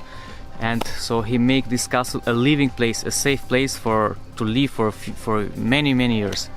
So then he was killed by Ottomans, and this castle changed the direction and everything. Back in January 1958, this American aircraft came over and landed in Albania. There's 2 different sides of the story, it says here. The US version is that he left from France, going to Naples, Italy, and then he got lost in fog and came here. Basically, he got lost and landed in Albania. But the communist version is that they forced him to land, sort of like they took down a spy. And now we're headed to the clock tower, right? Yeah, but before the clock tower, we have a very beautiful arena, a big square where every 5 years, as I mentioned before, we organize here the Folklore Festival, which is very important for Albanian tradition, not only inside the borders of Albania, but also outside. Albanians living in Macedonia, Montenegro, Kosovo, Italy, everywhere. And this is the stage. Huge stage. Yes, because during the folklore dance we have like 20 or 30 dancers dancing in front of people. Yeah, so everybody stands up there, drinking, eating, enjoying. and then here it is, and that's usually probably in the afternoon, right? Like before sunset. Yeah, it's usually nighttime. And this is the end of the castle where the clock tower is, and this clock tower dates back to when? 20th century, built by Ali Pasha again. So here also we have an exit or entrance, but only for walking, so for people, not for horses or whatever. And here also we have interesting story, the legend of our hero, which is very important for the castle. So he jumped from the castle just not to be in the hands of Ottomans. So she jumped from here. Yeah. What? No, I mean that's it. You jump, you're done. I mean it's a 40-foot drop until you hit rocks, but then you keep tumbling. So you wouldn't survive this. No, he didn't survive. He doesn't survive. What are you doing up here, bro? Okay. Wow. I mean, again, stunning views, and then the clock tower. I mean, this is the best spot to get photos of it. Yep. This is like perfect, dude. Incredible clock tower. All right, guys, so we explored Gjirokastër Castle, the main monument of the city overlooking the entire thing. As you walk through, you see cannons from World War II. You have a terrace overlooking the city, more cannons, the stage, clock tower, and then the legend at the very end, right? I mean, that is the entire grounds. You can spend more time if you want to. I suggest coming here right when it opens at 9 a.m. because now it's already 10:15, 10:30, and it's getting really, really hot. My hotel is right down this street. Here we have two of the beautiful houses, the most traditional ones, right? And they have been rebuilt because this place was renovated or, you know, restored about 3 years ago, right? Yep. 3 years ago, they fixed everything up. They changed the floor. So basically all the stones are new. They cleaned them all up. They fixed all the houses. You can see beautiful houses. Love the windows on this one. Just like comes out. This is very traditional Ottoman style, old school. Yeah. And then what else do we have? Just more restaurants, burek shops, more souvenir shops. So we have a surprise. We're going to the top of this building. The what is that? 6 sides? So it's called? 6 sides building? Yeah, they're restoring this building. So a little bit of a disaster here, but it's great. God, the building is amazing. Even though it's under like restoration, it's still beautiful. Look at this. So all the beams are brand new. The restoration, the roof as well. It's all brand new. And also these, right? And I told you yesterday they changed this part. They changed it. So, not the walls, but the part of the third roof is all changed. And this is it, guys. I am on the terrace. It's a little tilted, a little unstable, but this is it. This is the old town, right? Bizar right below us. This is smack center, castle, mosque. Beautiful. Love this place. 1 minute walk from the center. You have bar, restaurant, hotel, Coret. And from here, incredible views, overlooking everything and the castle. Yeah, love the buildings here. It's time to eat. This is the kitchen. Hello, Sabona. This is the big chef. The big chef. Yes. Where's the lamb? So right now the chef is preparing to cook something very, very traditional Gjirokastër. And what's the name of the dish? The tava of Gjirokastër. So this is a chicken dish with red peppers, green peppers, onions, and then they're gonna put it in the tava. So first they're gonna put it here, they're gonna pan fry it, and then he's gonna put it in the tava and he's gonna bake it. So he also added some garlic, then he added the chicken. So it's basically like a stir fry. It's stir fry. He's putting different spices into it. Smell, it's amazing. And over here he's cutting up some tomatoes, he's gonna throw that in as well. Whoa!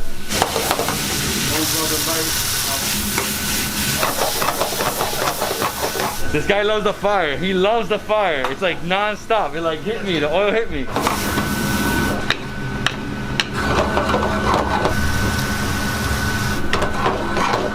Wow. He just threw some herbs in there and then he added some delicious goat cheese.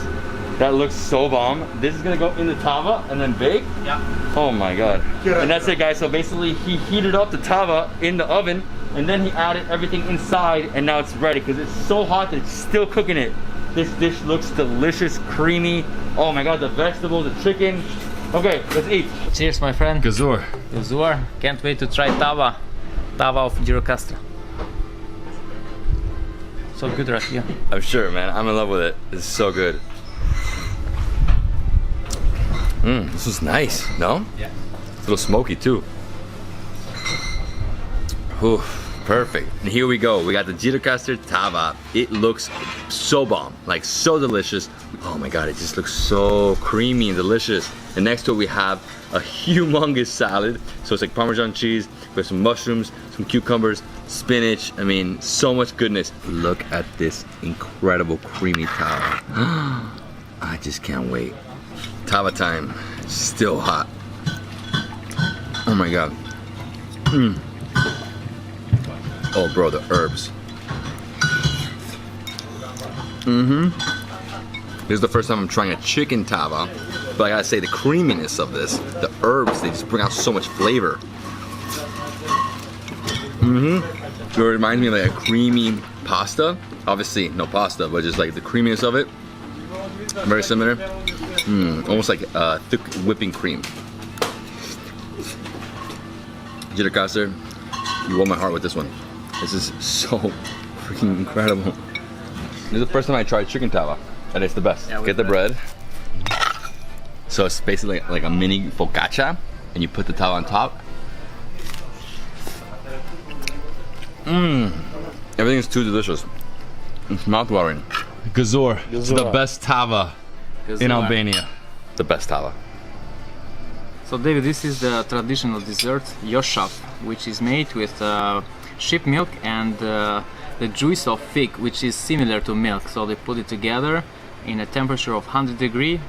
Let's dive into this yoshaf. Oh man, as soon as I break into it, it's like, it's thick, super thick. It reminds me of the panna cotta style, but in the bottom you have the figs.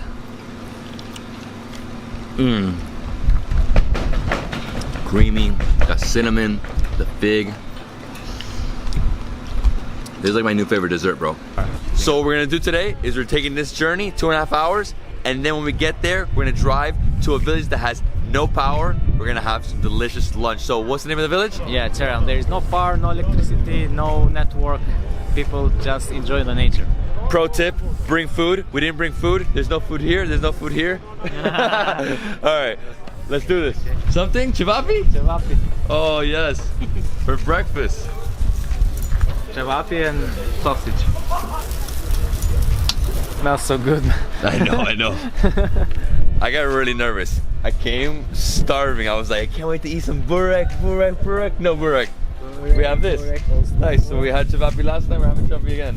We don't have too much time. Let's order. Yeah, 2. This place is really amazing. Look at this. Look at all the cars.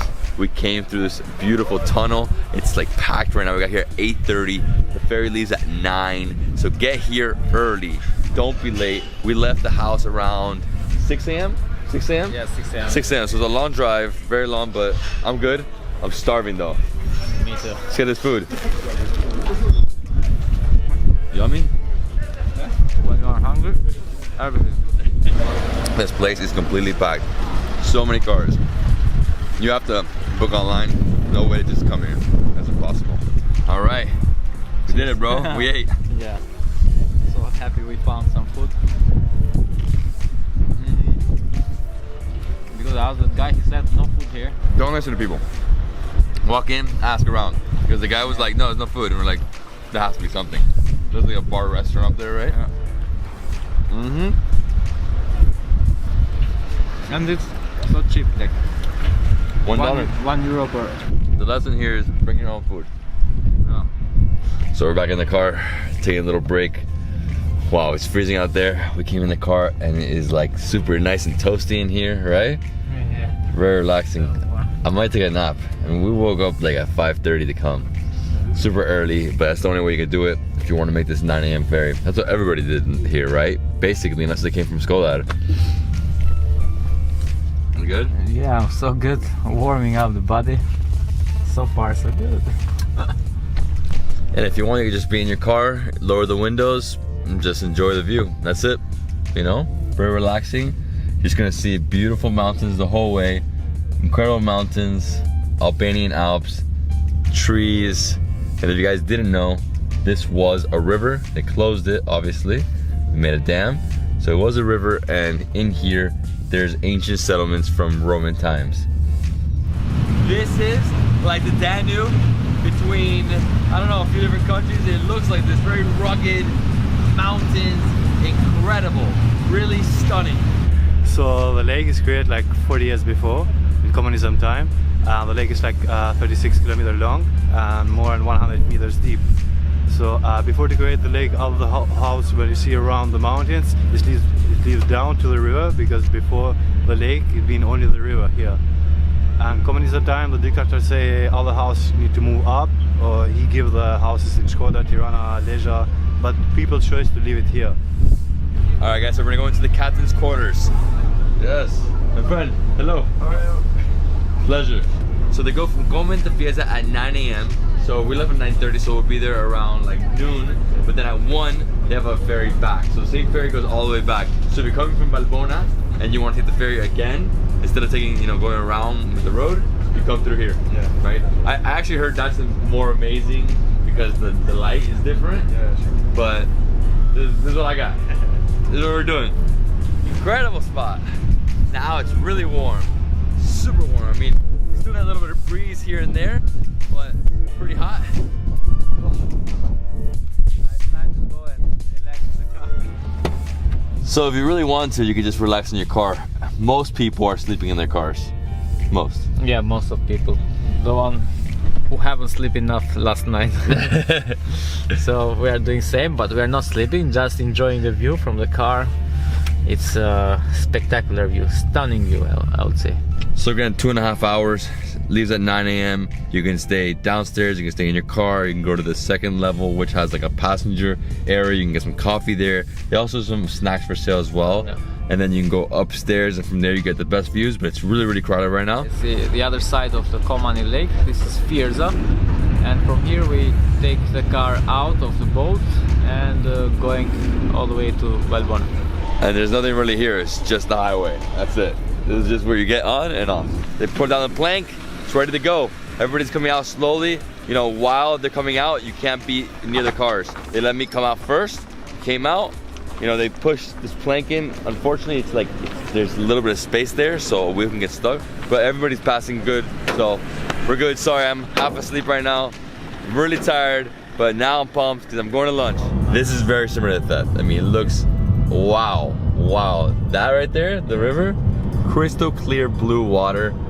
Just beautiful, man. Aqua like super, super light blue. And you said this is the first time you see it this full? Yeah, it's first time seeing this. Always it was less water, but very clear also. But this time the colorful of the water is much stronger. So I'm sure there's snow in the area at this point, right? Yeah. Because it's gonna get freezing tonight. What a spot! We're on a bridge that crosses, right? The main road crosses the river. Wow, the sound. Let's go, let's go. So here we have the lamb, the sheep, the dogs, the shepherds. Amazing. So here we go. We're getting an off-road vehicle, Land Rover.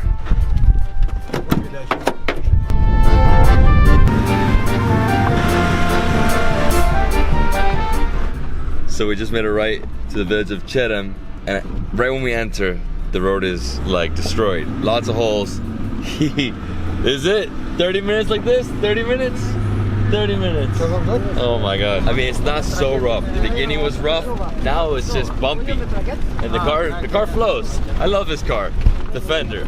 I don't know if there's a Defender. I know it's a Land Rover, but the Land Rover Defender is my favorite vehicle on the planet. Safari vehicle. Woo! That's the Albanian massage. The best part about this ride are the views. The views of Valbona and the mountain are ridiculous. That is why they call this the Albanian house, because of the peaks. Super high peaks. What's the highest peak up there? How high the highest peak, where, in Valbona or here? Yeah, Valbona. About 1,800 meters. Oh wow. Where is Valbona peak, where people can walk, go up, hike. But the highest peak that people cannot go is more than 2,000. And this is the village of Cherem. Only a few houses, right? Yeah, only a few houses. Few houses, very rustic. It really feels like Switzerland.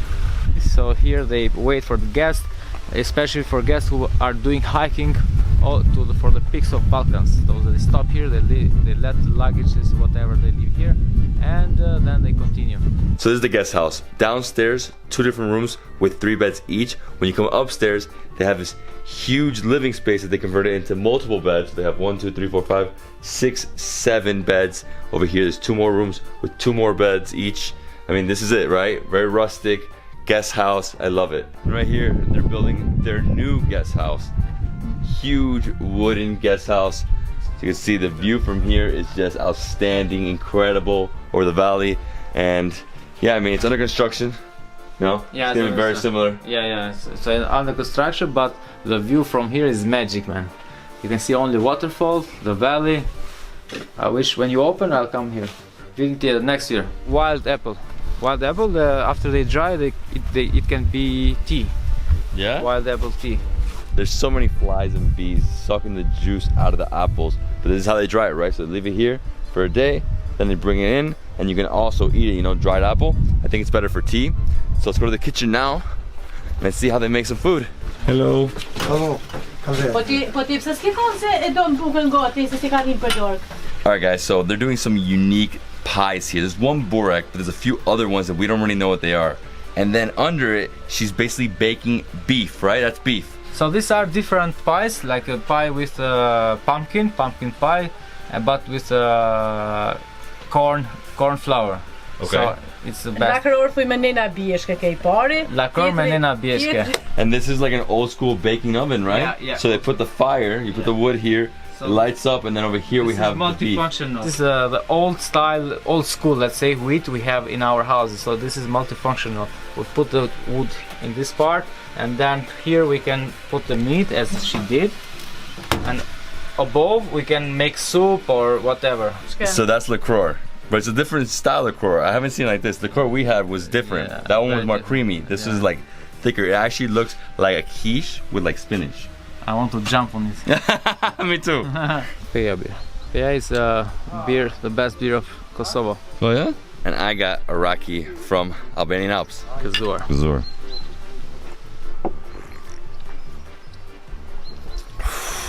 Whoa, that is strong stuff.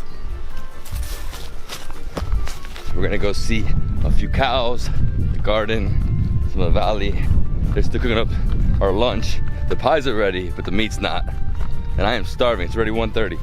So what are you seeing here? The place where they keep the cow, and we can see how they surround the garden where the cow stays, and the sound of cows holding a bell on their neck, so it's amazing. And these are the cows just grazing, right? The cheese up here, you guys are gonna be blown away. In Theth, I had some of the best cheese ever. So good. The milk is just so different. They're grazing up in these mountains. The cheese is the best, right? The cheese is the best from these mountains. You can see the cows, they grow in a very natural place, like where the weather is so clear. Because there's so much sun at that table, we moved over here next to the kitchen and they brought out so much food. They brought delicious cheese, they brought yogurt, bread. You got salad, basically peppers, tomatoes, cucumber. You have this delicious, like it's almost like a tava with cheese and a pepper and cream. And here we have the 3 different bureks, right? Yeah. So it's like the crow. This one is, I guess, corn, right? It's made out of corn? No, with corn is this one. This one? Okay. And that one. And what's this one? This is the normal burek. Normal burek? With the pumpkin. But it looks, okay, so pumpkin. It looks different. Yeah. Looks very different. Delicious. This is gonna be incredible. Yeah. So I just grab one. The sun is shining. Look at this. It's basically cornbread. Mmm. Oh wow. It's a preferring beans, right? Yeah. In Albania, no beans, no party. Beans here, term. It's very similar to cornbread, but it has a little sweeter taste to it.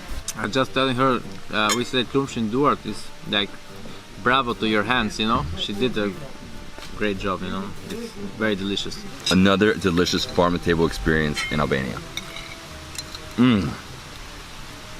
These beans, big. Mmm. So tasty. Everybody's smiling at how much I'm enjoying the food. Mmm. These beans are out of control. Very special. Liqueur is one of those delicious pies. It's a little sweet. There's herbs in it. This one looks amazing. It actually looks like there's eggs as well, right? Cabbage? Yeah. Cabbage egg. Mmm. 100% cabbage. Yeah.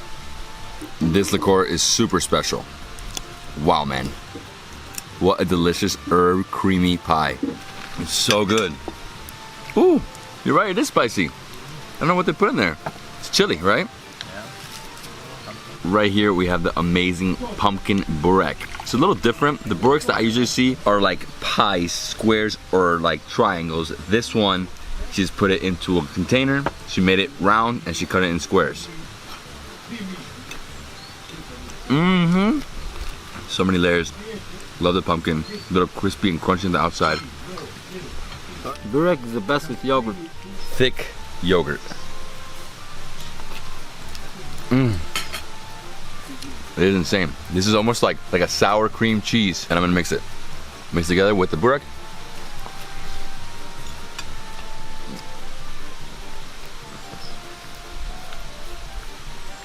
The combination. Sweet, sour, just dive in.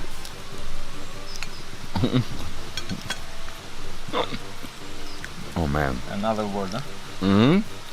Another world. Pepper. This is like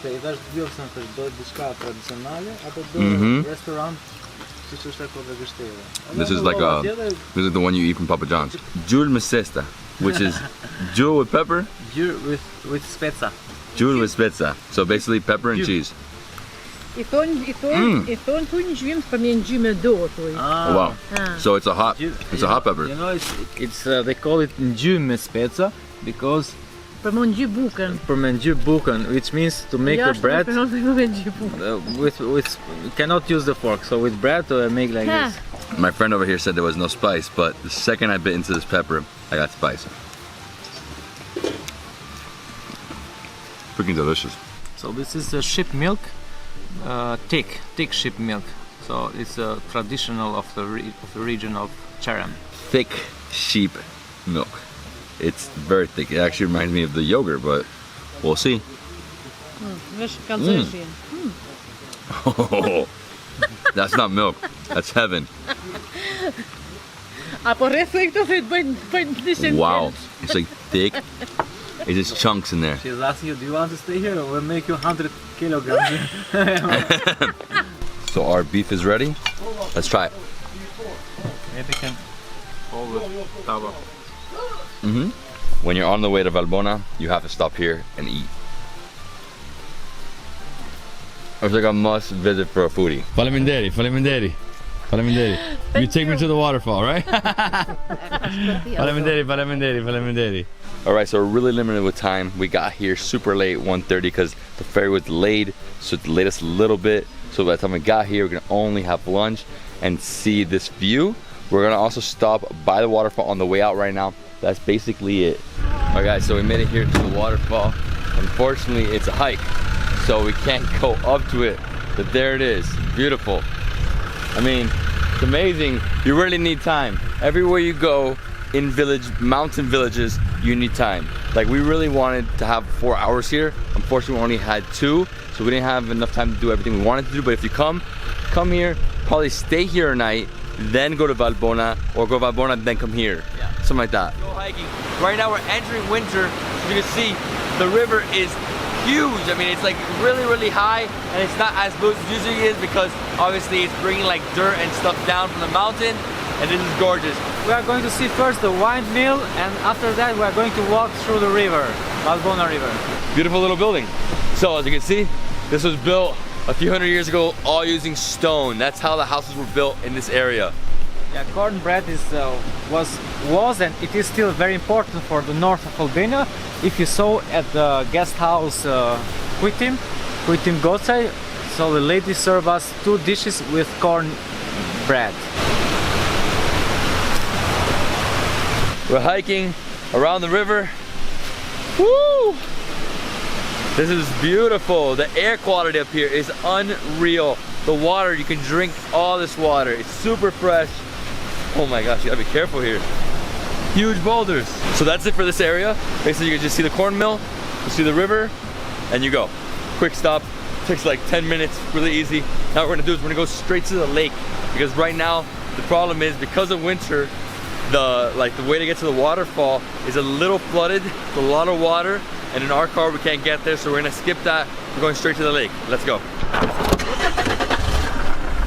Let's do it. How much time before sunset? Sunset here is much faster than normally, so I think in half an hour sun will be down. What? Yes, because huge mountains. So it's October, it's entering winter, and every day the sun goes down faster and faster. Last night it was supposed to go down at 6:30, it went down at 6. Yeah. So, I mean, yeah, it's gonna go down like at 4:35 here. It's because we're all the way up in the mountains, so it just goes down, boom, it's gone. We'll have a little bit of light though, at least to see some stuff. Lake of Gema, it's a very small lake, but it's with a very clear water. And after the lake, we're gonna go to our guest house, we're gonna have dinner, we're We're gonna relax, we're gonna see it and chill. That's what you do here. You just relax. Yeah, that's the point. Mostly for families to relax. All right, so we have a little hike. Everywhere in Valbona, you have a hike. You can't get to any attraction without walking a little bit, at least. And this one's like a 15-minute one, not that bad. It's freezing. Winter, bundle it up. I mean, right now it's okay. As soon as the sun sets, it's gonna drop like 10 degrees. Beautiful, man, nature. Huge stones, green, trees. So beautiful, right? Oh man. So this is a sign to help the hikers to show where is the road, because it's so difficult in the forest to find the way. So this helps a lot. It means we are in the right direction when it is red and white. The path is not so bad. I mean, just huge boulders, a little slippery, but that's because it's probably been raining, snowing, and ooh, just be careful, bring comfortable shoes, and wow, crystal clear blue water, huh? So as you saw, very easy to reach the Lake of Gch, like just 220 meters from the main road. So everyone can do that, even children can do that. So it's considered very easy to make this hiking trail. This is a natural lake, very clear water, and also very small. So the best thing to do is to get on top of this massive boulder. Careful getting up there. Whoa, look at this. Woo. So the lake is small. It actually resembles a beautiful pond. Crystal clear blue water, and as you can see at the very bottom, I thought that was trash, but it's actually not, it's just stones. Stones everywhere, basically white, black, lots of branches. Over here to the back we have the mountain, just goes up, elevates all the way up. This is super peaceful. You can come here on this stone right here, bring your picnic, bring a glass of wine. We didn't bring any Iraqi, nothing. Okay, David, let's go. We have a lot more to see here. Like John said, this hike is very, very beginner hike. Anybody can come on this hike. Kids, elderly, not that bad. Obviously, when you're getting close to the lake, you have to go down on these boulders, just hold on to the branches, and you'll be fine. Dude, what'd you find? Found a mushroom. So today, dinner, we fix it. By the way, this is one of the biggest mushrooms I've ever seen. How big is this mushroom, man? Oh, it smells amazing. Wow, let's take this for dinner. Who's gonna cook you? It's easy, man. Easy. I chop it up. Yeah, so Valbona is quite different from Seth regarding the the plan, how they make it, because Valbona has all the way from Tropoja to Valbona. They have here are a lot of guest houses, different from Seth, which are everything is near the city, near the village center. So Valbona is famous to relax, for families to relax. So they come Saturday, sleep one night, and they go back the next day. But it's quite far from Tirana, so it's like 5 hours to reach Valbona. But with Common Lake, it goes 6 hours. And this is the center of Valbona, very similar to Theth. You have the river, and obviously now because it's winter, it's getting full, but it's half of it's dry. Over here we have a guy with his cow, right? Or a woman, sorry, a woman with her cows. They're blocking the road. And once you reach here, you can see in the background, we have these massive peaks. Over here to the left, we have, like he said, guest houses. Just the whole road is just guest house, guest house, guest house. Over here, they're building a new building. It looks like a big hotel. Right next to the Tourist Information Center, there's a lady with a little souvenir shop. We're gonna see what she has. A lot of local stuff, right? They sell honey. We saw honey on the road coming up. They also sell cheese. Over here, what is that? Mountain tea. Yeah, this is the best quality. We have two kind of mountain tea, but this is so good. So this is products that change lives. Basically traditional handmade goods. Here we have beautiful like wool socks. I'm gonna get this for my nephew Leo, just born 2 days ago. Thinking that maybe a little scarf. This is for girls. I wanted something for myself, maybe one of these. These are awesome. Wow, all made here, huh? How much is it? 600 legs, so $6 for this? Put this down, try this on. I just don't know if we're gonna need it. You think it's gonna be that cold on this trip? So I don't know where the person is who's supposed to charge us. Hello. No one's here. Yeah, so we can take and leave the money somewhere here. Okay. So, we can do that? Yeah. Here we have honey. Local honey. Wow, it smells fantastic. How much does this one cost? It's 2,000. 2,000. $20 US for that. So unfortunately, no one's here to charge us. So we looked at the price. It says $250. So I'm getting 2 of them. This is for Leo. This is for Charlie. 2 of my 6 nephews, I think. And I'm leaving the money right here. All right, let's go.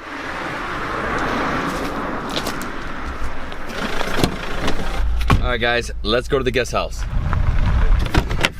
So the guest house is made up of stone and wooden housing, right?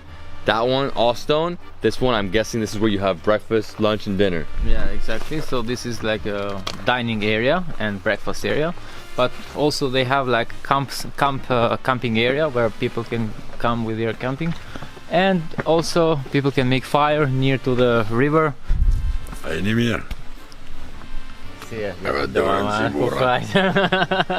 So as we mentioned, Golgioni guest house, yeah. Right? Over here, dining area, another dining area, and this is the stone house hotel, right? Here's how many rooms you guys have? We've got 11 rooms in total. 11 rooms total? And 10 bathrooms, yeah. So what are you gonna show me?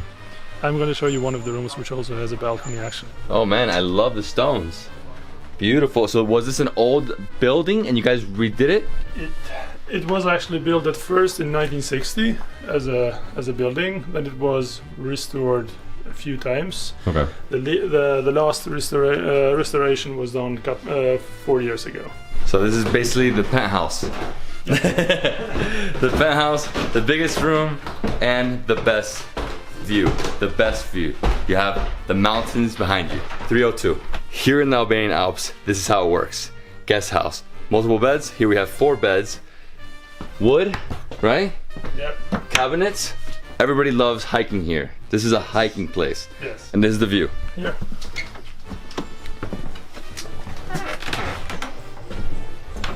Look at this terrace. Huge terrace, all wooden. And here we have the view. Just peaks, never-ending peaks. All Valbona. Valbona National Park. Now we have something really special I want to show you guys. We're gonna see how they make raki. Yeah, so here we are making plums raki. But it's interesting, we were talking with Kola. So he distills the raki first, and then he take again the raki, put into the place and reboil again. Okay. Because if the first one has a smell of the plums, so the second time it loses it a little bit. They put the plums, they boil it, the vapor, you know, the moisture comes up, the steam comes over here, and we have raki, plum raki. I actually like plum raki. It's less than the other ones. The grape one's too tough. All right, let's have them. Gazor.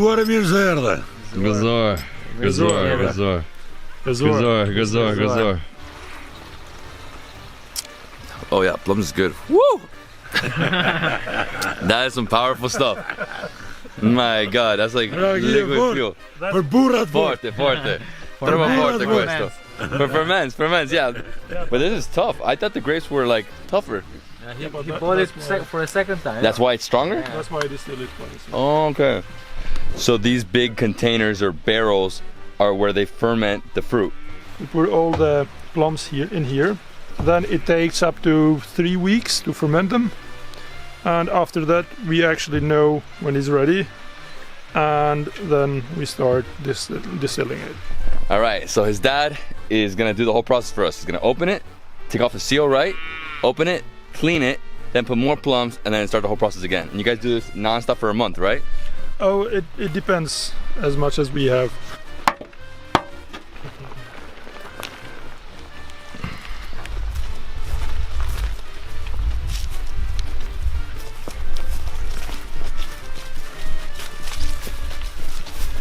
Oh, that pot is on fire, huh? And you just throw it out there? Pigs in the farm. Okay. And then when we finish everything, they come and eat the seeds of the plums. So everything is recycled. Yeah. So they throw it here, Yeah. pigs come, they eat it, and then we eat the pigs.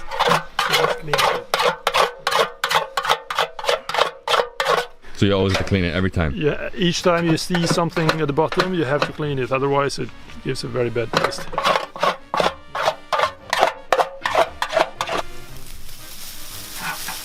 Wow. This is all good and clean inside. It's only the surface which is bad. So these are your haystacks? Yeah, this is all haystacks. Grass straight from the field. We cut it, we dry it, and then we put it in the haystacks, and then we store it for the winter for the animals. Exactly.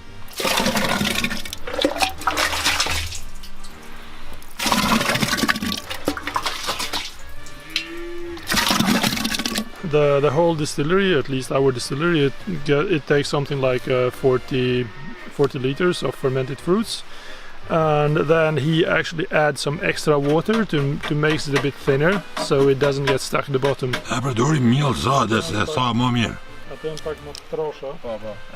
Okay, so we use flour and water to create this mixture. You can see the white mixture my father is using, and we use that white mixture and is also like also a bit like soft and liquid, and then it closes all the little holes and the little gaps in between the two parts of the distillery, so the steam would not come out through these holes, but it would come out through the pipe, and then it condenses. Otherwise we would not get lucky if the steam comes out this way.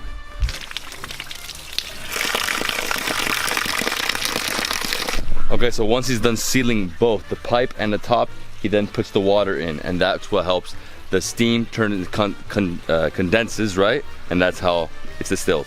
Yes. That's all. That's basically it. It's very simple. And that's the entire process. So he adds 40 liters of fermented plums, right? Yes. Then 2.5 hours later, you have about 5 liters, right? 5 to 6 liters. 5 to 6 liters, and that's one of these big jugs? But that's only the first product. So the 5 to 6 liters is only the first product, and then when you pour it back again, and then you only get something about 4 liters.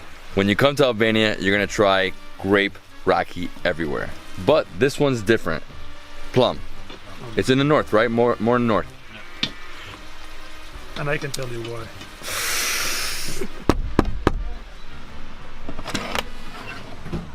Welcome. Okay, so we're in the kitchen and we're seeing what they're making for dinner. We have a bunch of people here tonight. Yes. So they're making cheese, potatoes. They have something that looks delicious. It's almost like a burek because it has noodles on the bottom. It's cream. Yes. Yes. Then we have here cream and peppers. So stuffed peppers with cream, bread. Cabbage salad. Okay. What else? And we also have the meat, which is not being cooked yet. Actually, is on the process because we first boil it. We give it some minutes to boil, and then we put it in the oven. This is actually called pasticcio. It has noodles and cheese and cream of the milk inside. What I'm most excited about is everything that has dairy. Yes. The cream, that looks amazing. The cheese, the potatoes with cheese on top, and then the pasticcio. Alright my friends, we are having dinner tonight inside a dining room. It's really cozy, it's warm in here, there's a fire over there, and we have everything I just showed you. Cabbage salad, goat cheese, cream with yogurt and peppers. Here we have beef, which has been boiled, and then after that they baked it. We have amazing potatoes with cheese, and then here this is a, what does it say? Pasticcio? Pasticcio, yeah. Pasticcio. Okay, ready? Ready. Maybe, let's dive on it. Pasticcio first? Pasticcio. My favorite pasticcio. I love it.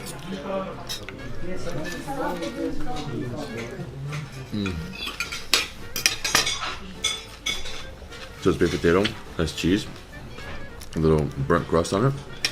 The one thing I didn't get was this, the beef. Oh my god, you know what? Wow. All the fat. I'm noticing how much I love fat on this trip. Look at this. How is it possible you don't gain fat? I don't know, man. You know? Okay. Cream with pepper? Not yet. Different, right?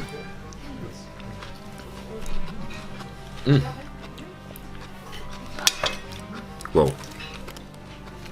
So it's basically like a thick sour cream, cheese with peppers. Nice, man. Not spicy. Delicious though. Now this cheese with a little bit of honey, that'll be perfect. Did you try the beef? Yeah, I tried. It's ridiculous. Like it's really like amazing. Wow, look at this. Ooh, nice layer of fat comes off. So much fat, and that's when you know how that's like really organic, right? This is basically ossobuco. Oh. The tail, right? Yeah. Well guys, we destroyed dinner. Everything was freaking amazing. I love the beef and the pepper with the cheese. Yeah. That pepper and is like yogurt cream. Yeah, creamy. It's like almost like a melted cheese, but at the same time very liquidy. Very good. Yeah, very good. I like it with bread. Oh, it's the best. Delicious. And yeah guys, I mean that was our day. We got here around 3 p.m. Sun is setting early, sunsets around 6 p.m. in winter. And Valbona really is a hiking place. You come here and then you hike. You hike to the waterfall, you hike to the lake, the Theth as well. Yeah, you could do the Theth hike. That's an 8-hour hike. You could do it the next day in the morning. So tomorrow if we're gonna go to Theth, we just hike over. If not, you have to go around. That takes like 8 hours, some crazy number. And that's Valbona. Thanks for bringing me, man. It's a long journey, but it's worth it. It's worth it. Yeah, man, I'm super excited to go under the tunnel and after that try the best dish of Kuksi, flea. This is awesome. You know, I saw this place on the map and I was like, I think we should go there. It just looks amazing. And this is, what is this? This is like... Rooms to live. Oh yeah? Yeah. So how many people can fit in this tunnel? I mean... around 6,000 people. So this is your average room and they actually had right here the sockets for electricity. So you put it here, turn it on, right? They didn't actually finish it though. Obviously no one ever used this, right? It was never used. It was built, never used. There's toilet, huh? Another toilet? I guess how many rooms are in this area? Just this hallway? We are going down 30 more meters and there are still a lot of rooms around. Here are about 15 rooms in this first part of the tunnel. Really cool. No, it's awesome, man. Unique. So no one's been in here. First person. It's time to explore, guys are saying. So from here we are going with the steps 30 meters down. Yeah. And you have to have light, hard hat. I mean, this is a little dangerous. Obviously, you're walking through an old, basically bunker tunnel, right? Not a bunker, but yeah. It's a safety. Yeah, it's safety. Safety. Yeah. So it was crazy about it to be protected by enemies. And Verhoja, our former leader, so he built it for every city something similar. But Kuksi has it more special. This is basically a tunnel in rubbles, made for one reason, and it was never used. Wow. They're going 30 meters down, so I guess like 3 flights of stairs down, right? And you have to have lights. I mean, there's no lights in here. Pitch darkness. Thank God for the hard hat. Okay, so this next flight of stairs is really slippery. Water has entered this area, so it's a little muddy. You just gotta be careful. The main thing is to be with people who have light and hard hats. All right, we made here to the bottom and it's pitch dark and you gotta be careful. There's like wires coming out, you know, piling basically, tons of construction materials. Be very careful, walk around with caution. As you can see at the very end there, they were trying to build and never finished that area. But over here we have the tunnel and this still like dirt and rocks. So from this point on, no one's explored it. No one. Oh man, this is awesome. First person to go in here? I won't lie, it's a little scary. I think you have to use your light. My light? Yeah, use it. Whoa, can't see anything. Man, this hard hat has saved me. Hit my head everywhere. Okay, yeah, wires, careful. I'm super surprised about this experience, so it's like unique. We don't know where are we going. Still they are explaining us, but I'm still very confused. Where are we going? Like 30-50 meters deep. Let's see. So guys are saying this is one of the entrances into buildings upstairs. So one of the buildings has this entrance. So every building from the communist time has an entrance like this. It's getting colder and colder and colder here. This is so crazy. This is amazing that this exists in many cities in Albania and no one knows about it. All built during the communist era. They wanted to be as safe as possible, protect their citizens. So this is a perfect place to keep the wine cold, you know, during for wine barrels, something like this. Okay. Alright guys, so I'm putting plastic bags on my shoes because it's pretty flooded in there and I don't want to be walking the rest of the day with wet shoes. Oh man. And by the way, unfortunately you can't do this experience if you want to do it. You'd have to come to my friends and pay them $1 million. Normal, normal.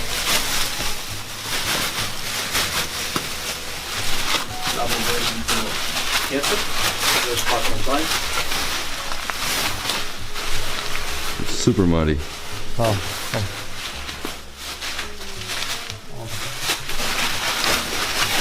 Lots and lots of water in here. Try to see to the sides because in the center and on the left it's like completely flooded. Man, this tunnel never ends. How many kilometers in here you said? 3 kilometers. 3 kilometers? Wow. Mushroom.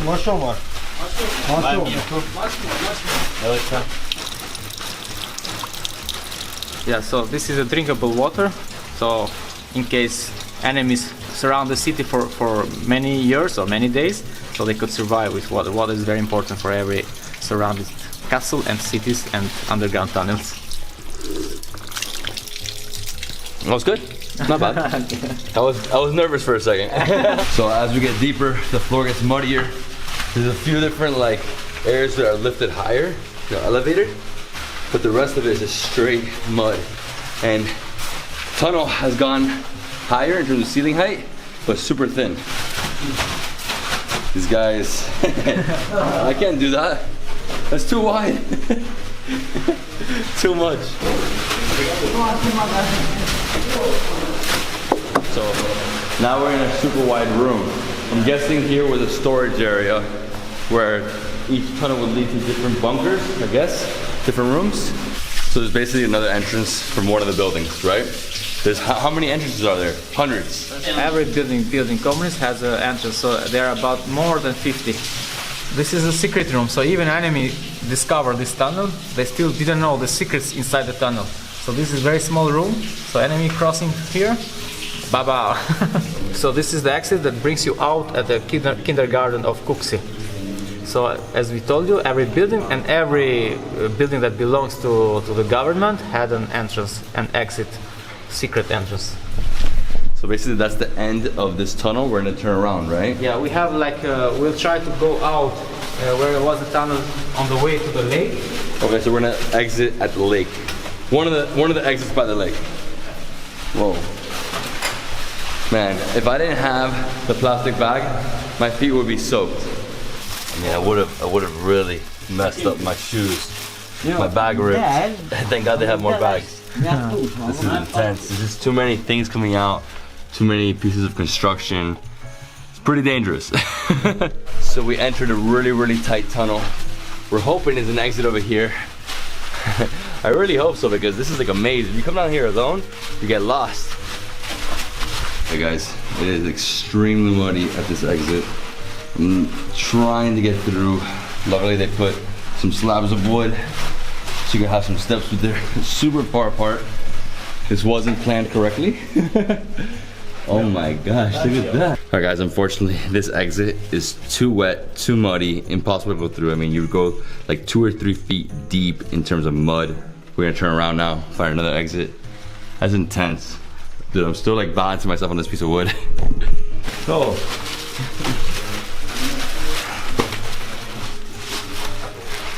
Going in here is not fun. Don't take this exit.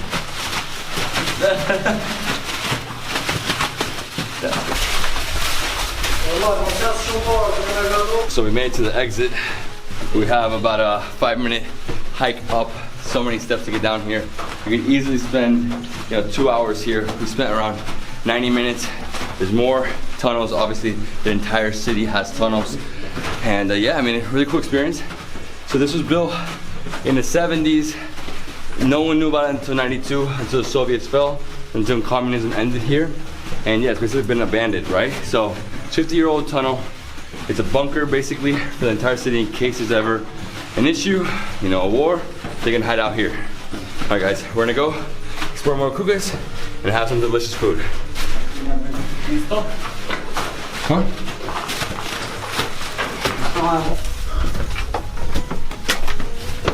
Freedom. Oh my God. Scary, huh? Yeah. Okay, so here we have the center of Kukas, a huge boulevard. People usually afternoon time have a walk here, and right in the center is the monument that Kosovo government has built, because Kukas was the first city who helped Kosovo people during the war 1999. So here around 500,000 Kosovo come here and Kuksi people help them to accommodate in their houses. For that reason, Kosovo government gave a honor to the city of Kukas with this monument, huge one. Like I said, during the war, over 450,000 Kosovo people came here to seek refuge. And you can see right here on this map, this is how close we are to the border. So from here to here is about 30 minutes. You have a checkpoint, obviously, then you go inside. The closest big city is prison. We're actually going to Brod today. We're going to Brod. Amazing. I can't wait to go to Kosovo. But for now, let's see more of the city and let's go eat. I can't wait. He's telling me this thing is delicious. So before going to have to try the flea, the most traditional pie of Kukas, we are going to Bar America. An American at Bar America trying some American stuff. So you have a garden, restaurant. We're actually going to the rooftop, right? Yeah, they have a few places, few dining area, because this is a big hotel. So they have inside, outside, indoor, outdoor, upstairs, last floor, terrace, beautiful view. So they have an outdoor elevator, so if people aren't staying in the hotel bar, they go here and they go up, right? They go up. I like that. I like, so you separate it, because if people just want drinks, go straight up. You don't have to like go into my hotel. Yeah. Many Kuksi guys, they immigrate to London. Oh yeah. And there's a 7th floor bar. Amazing. Let's get some Rocky. Rocky. Rocky. Rocky. Hello, hello. Hello, how are you? Hello. See you. So you can go even higher. Here we have a terrace, but over here we have the staircase.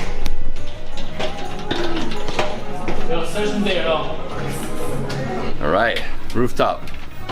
Wow, incredible! Look at the views. So what's the name of the mountain over there? Jalica, Mountain Jalica. And from here we have a view over the entire city. There's no taller building, maybe that one, but everything else is, you know, 5, 6 floors. Beautiful mountains. You have the lake. Just incredible. Oh, gorgeous. The view is so beautiful. We can see mountains and the roofs of every building. So these are the buildings that has the tunnels going underground city. So now you know, if you want to get epic views of Kukas, come up here to Hotel America, Bar Hotel America from here. I mean, tallest building, you see the mountains, you see the lake, more buildings, and that's it. So we're gonna have a Rocky with the owner of the property.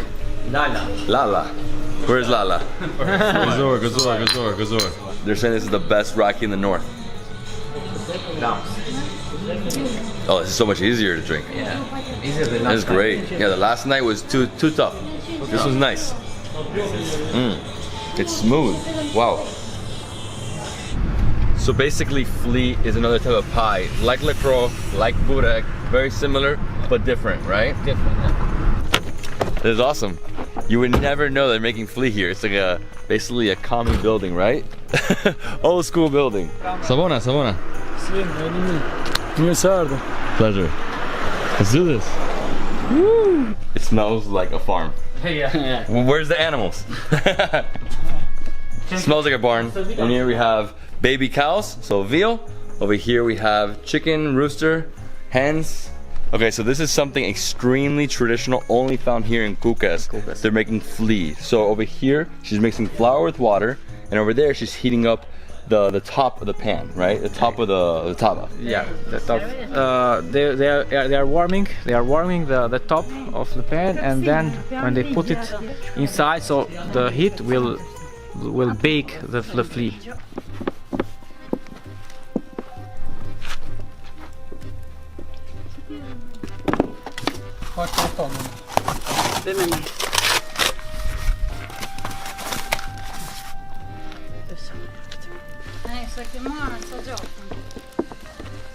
Hit the other vase, my purchase.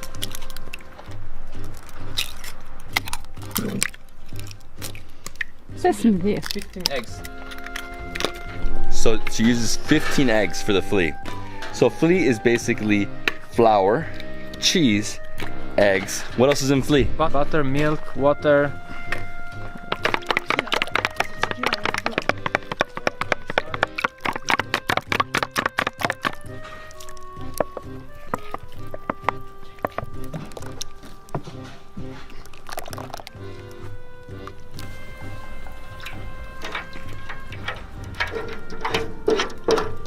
Okay, so the first thing they're doing is they're baking the bottom layer. She brought it over here, she added the flour, she added the butter with the eggs, made a small layer, she added the top on top of it.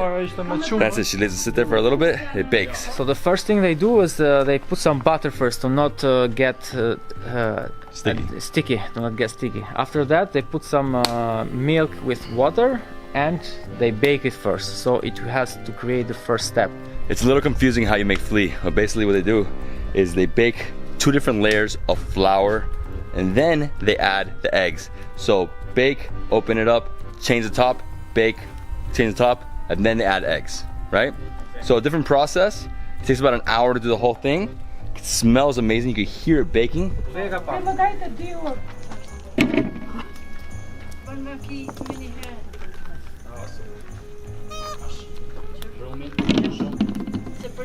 Ja, jag ser det.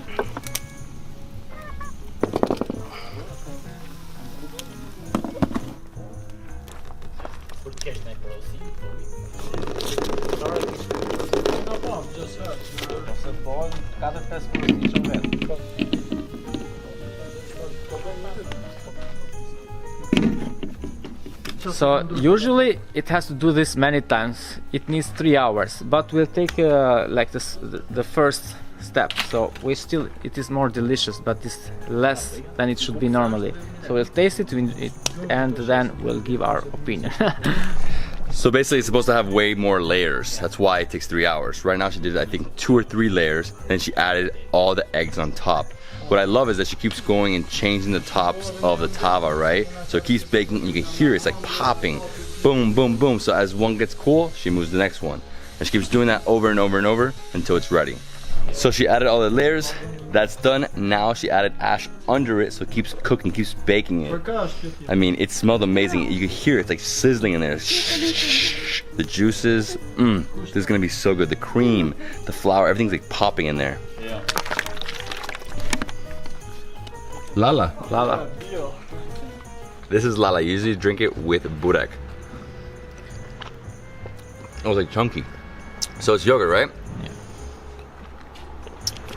Yeah. Sour. Super fresh.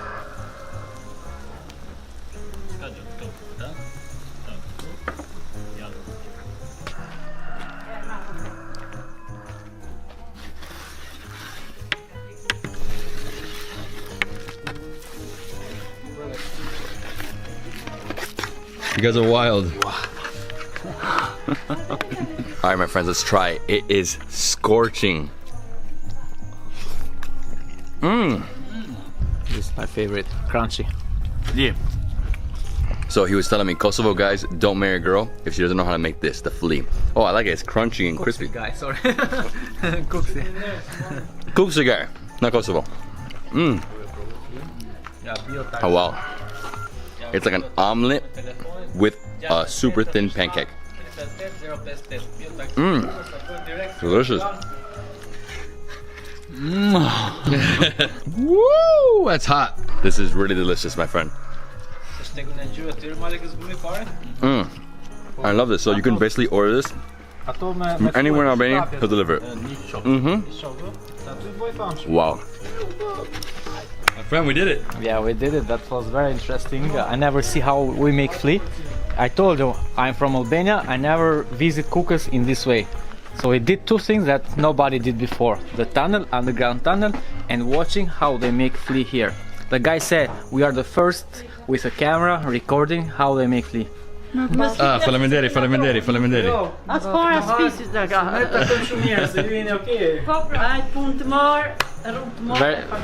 You see how beautiful Albanian ladies are, very welcome. Hospitality is the maximum. And that's it, guys. That's how you make flea. But we have another surprise for you. Faleminderit. So anybody can open. Yeah. Thank you. Faleminderit. He's a new business here, Bio Taxi. He can deliver this flea everywhere in Albania. Everywhere. Saranda. Yeah. Yeah? Okay. Yes. Faleminderit, my man. Faleminderit. Let's do it. Let's do it. We're going to a cantina right now, a mini winery, and they also make gin. Gin, yeah, this is The something special. the cantina. That's why we have tried many cantina wineries, but this winery can make gin, which is something new. Go back, go back. Literally a 2-minute drive, and we are here. And what's the name of the cantina? What's the name of cantina? Say the name of cantina? Dojani. Dojani. David. It's Corona time. Yeah. No problem, no problem. Everything good? Yeah, everything good. You can smell the alcohol. It's great. Yeah. So you're a winery and distillery. Yeah. So what do? You do gins and then you do wines. We do wines and rakis, and for the first time we made the first Albanian dry gin. So how many different containers? These are all fermenting tanks. How many do you have, and what are you doing here? We have 10 of them. We do different kind of rakis and different kind of wines. We do wine Sheshizi, Vranak, Merlot and Cabernet Sauvignon. We do the rakis, raki Rushi, raki Kumbule, raki Manafere, raki Thane, raki Darde, raki Ftole. So basically the difference in the rakis is what it's made out of. Grapes, plums, apricot, honey, quince, blackberries, okay. Yeah, and pear. So what are we trying? What are we trying? Everything. Everything, oh my god. And Valbona 40 kilos, but this one is 1,500 kilos. And here's distilling raki. So it starts over there, boils, comes through here, condensation, and it comes out, right? This is 15 times bigger than the one that Ercan has at his house at Turtle Farm, Albania. And yeah, what do we want to try? What do you want to try? You want to try some blackberry? Okay. Okay. Gazor? Gazor. Yeah. Gazor. Oh yeah, that's smooth. For 40%, it's very easy. Yeah. A lot of flavor. Yeah. You taste it, blackberry. It's really amazing, huh? That's amazing. That have 16. Gazor, my friends, Gazor.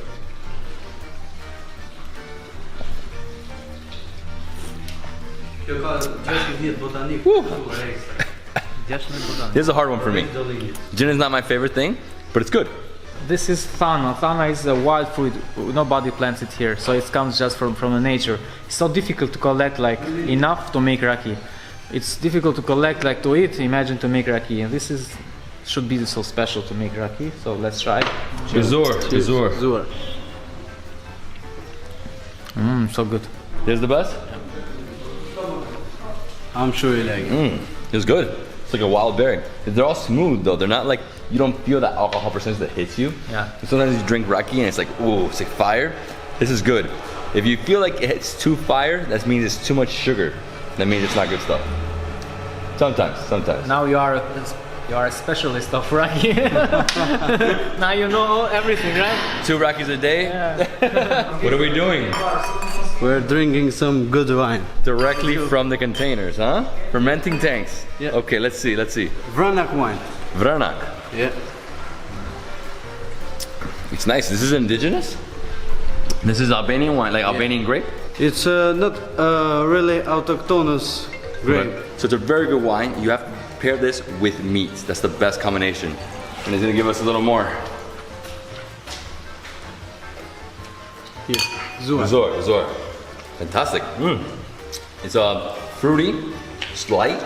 It's probably very young wine, right? How long has it been here? It's for 2 years. Oh, 2 years already? Okay, so it's not that young. It's so good, I'm taking 10 bottles. Okay. Seriously? Thank you, my friend. Okay. I will give you 12. 12? Yeah. For free? Buy 10, buy it. No, bonus. take 2 for free. Buy 10, take 2. That's fully loaded right now. With what? With grape. Grapes? Yeah. I'm gonna go up. Let's go. Let me see.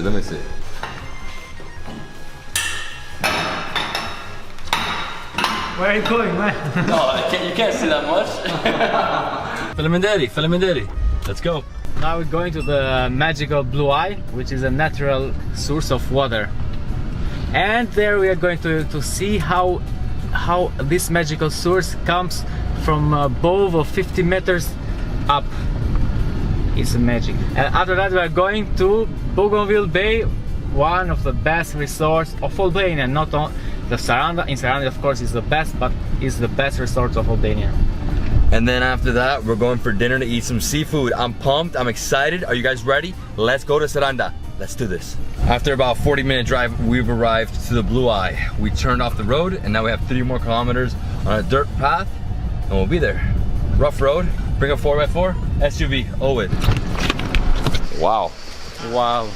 Wow, that's nothing. This is not it. It's over here. Not yet, not yet. Not yet, this is just like part of it. It's a stream coming through. Dude, the water looks so refreshing. It is a super touristic hotspot, huh? Yeah, the good thing here is that it looks like a jungle, so you can see no investment on the beton, on cement here. So everything is very natural. Yeah. So this is it, this is Blue Eye. You can see right here, a lot of girls in the water, and over here we have a bunch of guys just diving off this wooden plank. So they're diving off into the main spot. This guy's gonna try from there. It's not a good spot to do it, bro. Do it, do it. So that's basically it. Come, the water's cold. Yeah, it's very cold. I'm gonna try. The water's like ice cold. Ice cold, freezing. Freezing. Okay, here we go. Here's another guy coming. Still strong enough because many doesn't dare to try. If you want to get a better view, come up to the top and you can watch these guys go non-stop, just diving over and over and over. Be careful if you're gonna do it because those like planks are like rusty and they're metal when they're super rusty. Because this place is not for diving, in fact it's just for as a natural site. But anyhow, people are not suspecting this and they are enjoying.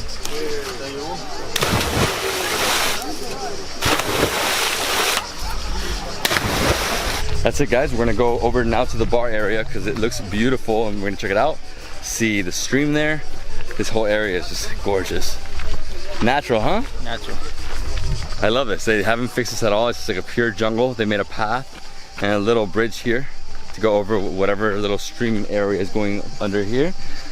So that was a Blue Eye. All the water that comes from Blue Eye has created a lake here and the water looks so amazing, all blue. Here there is a restaurant, so we have allowed here 2 restaurants, but they have to be created all in wood. We don't allow the cement here, so to keep the nature all bio. So here people can enjoy, can have some free time, can sit for a coffee, can enjoy this relaxing view. So yeah, so this is like a a big terrace right here, all open air. Over there, it's almost like a little bungalow on the water, right? Yeah. And then over here to the right, so you can see, that's Blue Eye. The water from Blue Eye goes straight out there. Incredible, super beautiful, very green, lush. Love it. Next time I go to Albania in summer, I'm bringing my family and I'm bringing them right here. Now let's go to Saranda. Yeah man, 20 minutes, let's go. So this road is a mountainous road. As you can see over here, I'm guessing there's a river down there. Yeah, it's the Bistrica River. Bistrica River. Yeah, and we just started, you remember Alma told us we just started a rafting in this river that goes until the sea. What? Rafting, yeah. From here to the sea? Yeah. We have arrived at Bougainville Bay, the best resort of Saranda. And this is Bougainville Bay, the best resort in Saranda, right on the sea. I'm excited to go to my room. Dude, thank you. You're the man, dude.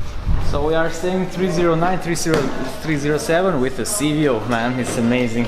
Alright guys, so we are on the 3rd floor, like I said. The lobby is actually on the 4th floor, so we went down a level. And in the staircase, you can see you have a view of the pool, the sea, the building. It's just amazing. This is gonna be great. Can't wait to see my room. And this is my room, number 307. As you can see, beautiful, clean, modern, artsy. Love this. Got 2 twin beds. Have a chair here, another chair here. Place I can set up, to work. And then this is the view. Wow, what a view. Look at this. The pool, the sea, the beach. Incredible. People out there on jet skis. This is gonna be so much fun. And then over here, let's see the bathroom. Okay, turn on the lights. Nice. Oh, very, very nice. This is super sick. Love it. Love the marble. Whoa, look at this toilet with the lights. This is an artsy hotel for sure. All the lights, super clean, minimalistic. This is so nice. Okay guys, let's go explore more of the hotel and then go to dinner. Hey David, we're going to a restaurant next to the seaside to the village of Ksamil, which is 20 minutes from Saranda. I like that place because sunset there is it's no word to describe, man. We made it. Great. Yeah. So this is Restaurant Abbioti. This place is incredible. Look at this. The terrace is beautiful, but the view overlooking the sea. They have a beach there.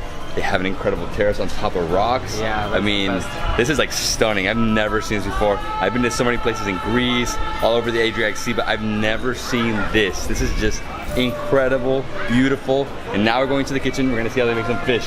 Yep. Fish, let's see some fish. Okay, so here in the kitchen, they're cooking so many different things. We have shrimp, we have fish, we have squid ink risotto. They have some other pastas here as well. And here he's weighing the fish to see how much it really weighs so they can mark out how much it costs, right? So the price is on pound. Or kilo, no? Kilo? For kilo.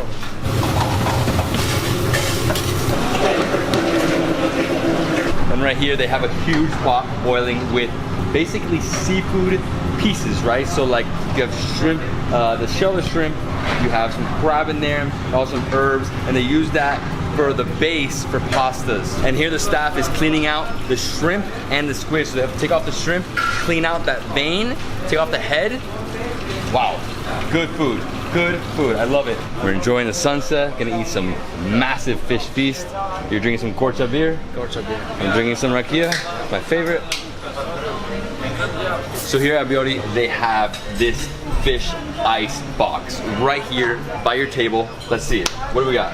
Man, we got prawns, we have squid, we have so many different types of fish. With I think this is the monkfish, right? Monkfish, yeah. Monkfish. We got shrimp here. I think this is ours. Let's get that one. That one? That one, bro. Oh yeah, look at that. What a monster. Yeah, it's a monster. It looks like a grouper, but it's different. Is it a grouper? Yeah, grouper. It's a grouper, okay. I really love their beach. Definitely come here early. Come here like at 10 in the morning, have lunch right here.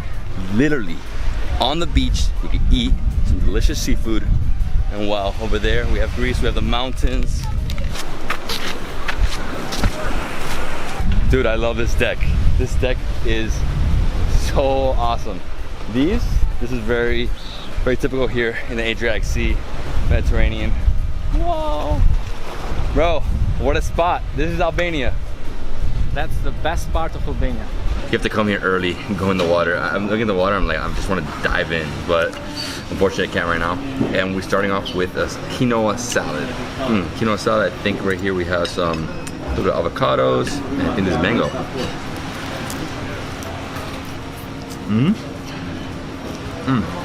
It's mango that's still a little hard, and the avocado, super sweet. Bizar, my friend. Bizar. This is really incredible. Watching this view, those beautiful mountains, the sun setting. That's Albania. There's Greece. We have islands here. We have the beach. And the amazing rakia. Oh, this one's like nice, smooth, not too strong. Okay guys, we have a crudo plate, which basically means raw.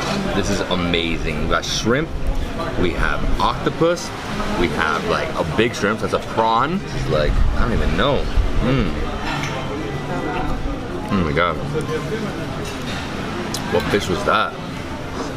Whoa, just oil and lemon.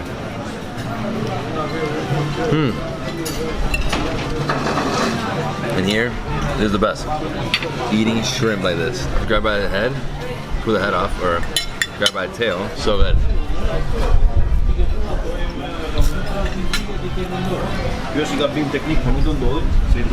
Oh my god, guys. I can't even tell you how good this is. Whoa. Okay. I don't know what fish this is, but it is so tasty. So, grab a little bit, a little bit. Wow. Albanian seafood. I'm not gonna stop with this octopus. It's so fresh. The oil, the juices, the lemon.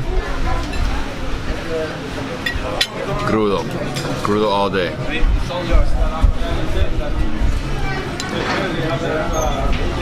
God. One more bite of the octopus. So succulent. Next up we have a seafood pasta plate. We have some mussels, some shrimp. Then right here Delicious pasta. So this is called pasta spaghetti. Spaghetti. You mix it with the shrimp. The pasta is al dente. It's like perfect. I love al dente, which is not too soft, just there. Just a little bit of toughness. Wow. Wow. Grazie mille. Trovo buono. Bizar, bro. Bizar. Hey. Wow, Albanian wine, the best. And here we have it, the main course, delicious. We have a fish with like a, this looks like a dill, right? And then there we have some rice. Oh man, let me just try this together. Oh wow, super zesty. So it's like a dill with some lime, and this is like similar to a risotto with some pomegranate on top. I'm sure you have never tried this one. This is raki. Okay, let's see what it is. It's raki.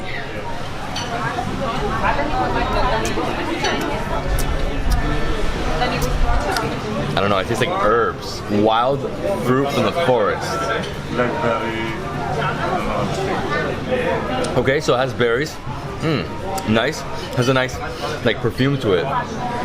Oh wow. It's fantastic. This is like almost similar to Jaeger.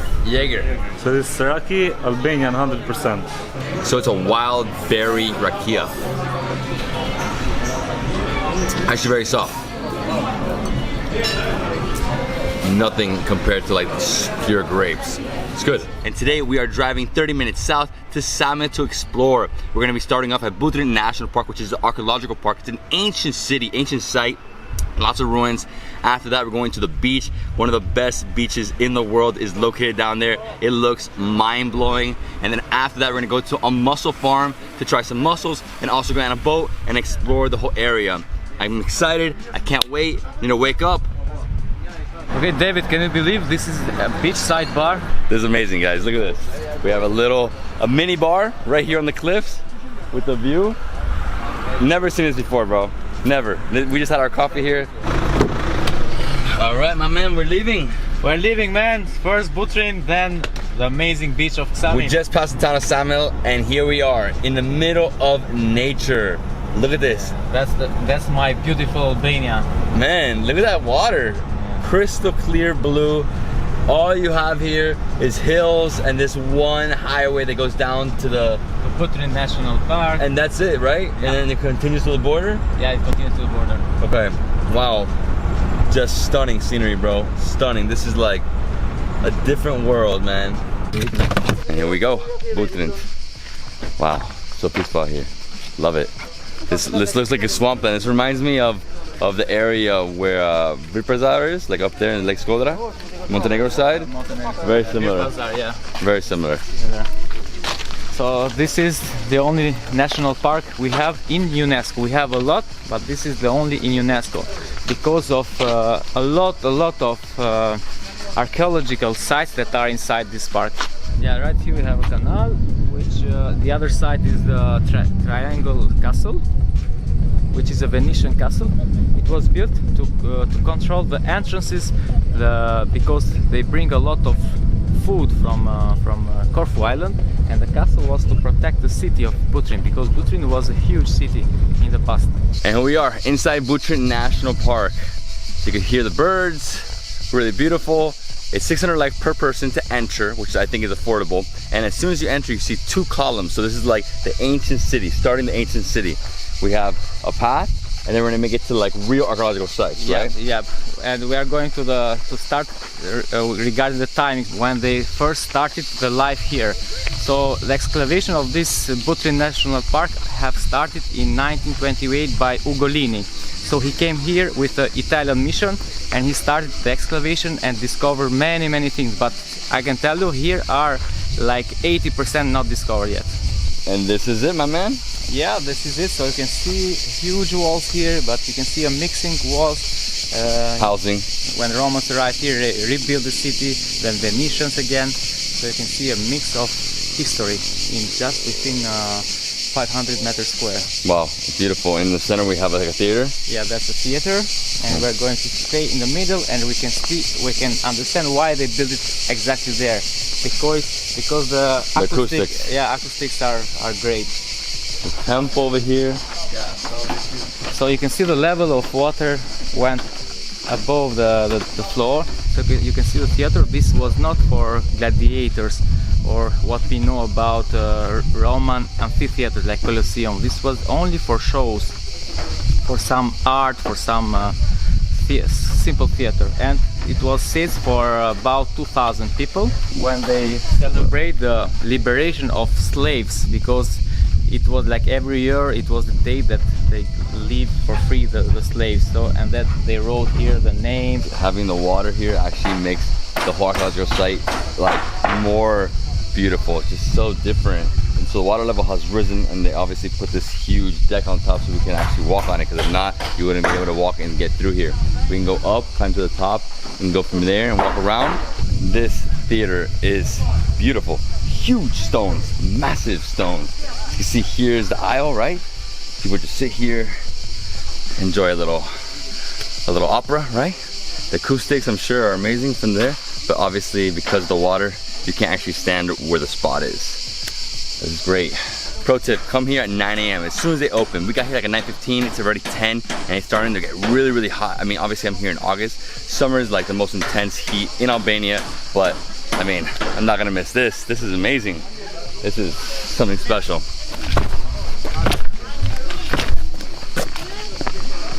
Best photos of this place is right up there. Amazing, guys, amazing. Okay, right, let's continue. We have more to see. So that was almost like Roman and Hellen time. We'll still have a lot of Roman things to discover, like this one here, for example, which is the Roman baths. As you know, in every Roman center they had a thermal bath, so it was very important for the Roman Empire during the 2nd century before Christ until they leading every place they lead. So here we have a Roman chapel from 4th century AD. So you can see now it is a place for turtles, but you can see the most beautiful part are the mosaics on the side of the windows, let's say. Yeah. I mean, that's basically where the light would come through, right? Yeah. And then over here, I mean, it's just the back part and the front that are still intact. The bottom, you know, I guess where the altar was, and this whole area has become a turtle sanctuary, let's say. Yeah. So there's like 15 little turtles swimming in here. All right, I guess that's good. I mean, it's basically just ruins. Okay, more to see. Continue. Let's continue. So here, David, we have a baptistry of 6th century with the most beautiful mosaic floor we have in Albania. Unfortunately, it is covered to protect by the rain, by the sun, but we can have a very beautiful look at the pictures which is over there.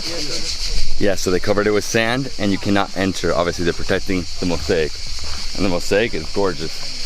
Wow, I wish we could see it, but obviously. I've been here like 20 times and I never seen it. So it's always protected. That's good, that's good. Yeah, the sun and people, not a good combination. Yeah. Dude, what is this? So over here we have the great basilica built in 6th century AD. So it was considered the largest basilica in Balkan during Roman rule. I mean, it is massive, like 30-foot walls. Incredible, dude. Wow, it's like perfectly intact. So this is the basilica. What's missing is obviously the roof, but we still have the walls, and the most important thing here are these mosaics. Exactly. So in these mosaics, it's only a little part discovered, but you can see how beautiful they make it, like with some heart, with some snakes going to one another, so it looks amazing. But we have discovered only this part, but I can tell you it is all, the ground floor is with this mosaic. So they basically haven't excavated the whole grounds yet. I mean, this is a massive, massive site. We've been here already for like an hour, and we only have discovered a little bit of it. What I actually love about this place is how many different sections there are. Usually you go somewhere, unless it's a huge, you know, site, it's like one or two things, you know, a theater, a few different houses, and that's it. But here, it's massive. Yeah, that's massive, and the best part is when you walk to the other side. So you walk inside this beautiful forest, with the sound of the birds, and it looks like a real nature. And over here to the left, we have some massive stones. This part of the wall was for the fortification, so they had a few fortifications of the city. First one was next to the lake, the second one, and the third one, which is at Acropolis. And here we have the lake and the fortification around the lake. All ruins. Still pretty good though. Nice high walls, look. It's like 20-meter drop right there. Oh my god. Bro, this is incredible sight. So we have here from the early fortifications the lake's gate, so which was built during the 4th century before Christ. So this was for villagers and for people who were living here to come and to bring the food or whatever they needed inside. So this was like a secret gate. Every time I go to an archaeological site, it blows my mind how people back then, 2,000, 3,000 years ago, would lift these boulders. Crazy, you know, the technology they had back then. Yeah, that's amazing, man. It's so big stone, you know, big rock. It's huge. Look at this. Yeah, David, here we have the Lion's Gate, which is so beautiful and so interesting because we have here. Wow. So this is not the entrance for if you don't go down a little bit, because you can see it's like 1 meter and 20 centimeters probably. So basically bowing down, entering. So this was to make the castle more safe, because if, let's say, enemy comes here, they have to enter one by one, and the soldiers were waiting for them. But about this, the most interesting part, this rock with lions eating a head of the bull, which means the locust eating the enemy. So this rock was bring here in 5th century AD. This was placed in somewhere else, but it was bring here to make the entrance lower, because they had one at the Lake's Gate, one here at Lion's Gate, which they couldn't have 2 big gates to enter in the city. Okay, so let's go. So this is what the enemy would have to do. Get down like this, only 2 could fit, and then soldiers would be here, ready to, you know, disarm them. Wow. And over here we have a well, another interesting part of the Butrine. So the well was here, and it has the name of the bride's well, because 3 brides that fell down when they were taking water from this well. Once you pass the gate, it's an uphill battle. Over here you have more of the lake, gorgeous, and then staircase going all the way up, and the next stop is the Acropolis. Acropolis. Man, it's a hike. Yeah. Oh man, non-stop ruins. Obviously, this staircase has been fixed, right? Restored. Which way are we going? At first this was the center of the city, Acropolis, but later, during the 13th century, after the fortification renovation, they built here a proper castle, which is the one we can see nowadays, with a great view over the Lake Butrine and over the Ionian Sea. Yeah, this is it. This is the Acropolis / fortification. We have a tower here, watchtower. We have a few cannons, beautiful garden. Ooh. And they have also a museum. If you want to go inside the museum, it's free. Remember, no photos or video allowed. And out here, where the view is, we have a very important archaeological find. And what is this? This is the head of Apollo, one of the Greek gods, god of music.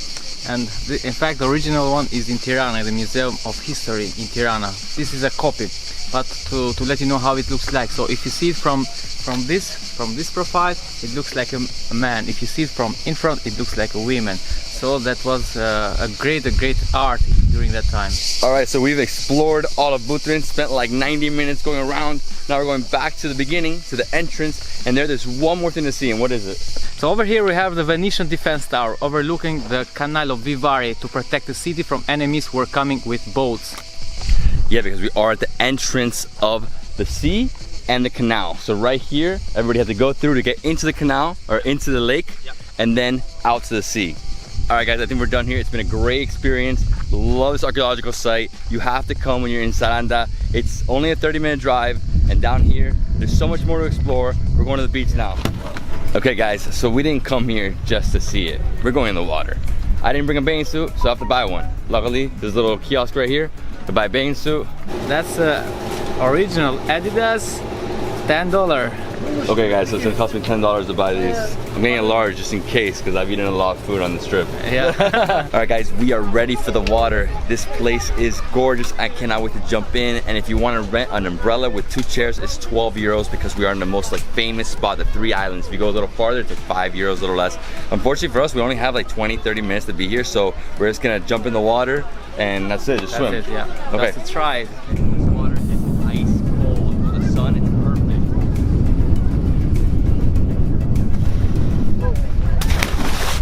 Just beautiful. Ooh, so cold. Wow, man. What a spot. And as you can see, the water is super shallow, so you can almost walk to the island. I mean, obviously you gotta swim a little bit. Woo. It's chilly. So we spent here at least 10 days. That's why August is the favorite month for Albanians. It's the hottest summer month, and that's why for that reason people come here. Nowadays it's full of Albanians, but also Polish, Ukraine, Belarus. These are more airports that can come in Albania actually.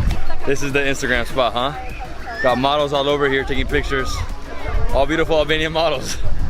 Not all from Albania. We've spent the past 30 minutes relaxing here, swimming, enjoying, you know, the sun. The best thing to do is get here at 10 in the morning. Park is $3. Then get in here, pay for an umbrella, 12 euros. You get 2 seats, and you can relax here with your family. Lots of families over here, lots of adults over here. They also have a restaurant and bar. So 10 a.m., relax for like 2 hours, have some lunch, get some drinks, and then relax for a few more hours. I suggest leaving here around 3 latest, because if you leave 3, 4, 5, let's say 4 to 5, it's gonna be packed on the way back to Saranda. He told me it takes like usually 20 minutes, 30 minutes. It takes 3 hours sometimes with the heavy traffic here in the summer. All right, bro. Yeah, bro, we are enjoying the water. I wish to stay more, but we have to continue to Muscle House. Muscle House? Yeah. All right, guys, I'm hungry, but I will see how they get the mussels. We're gonna eat tons of mussels here in Albania. They give you like big bowls of mussels. It's the best.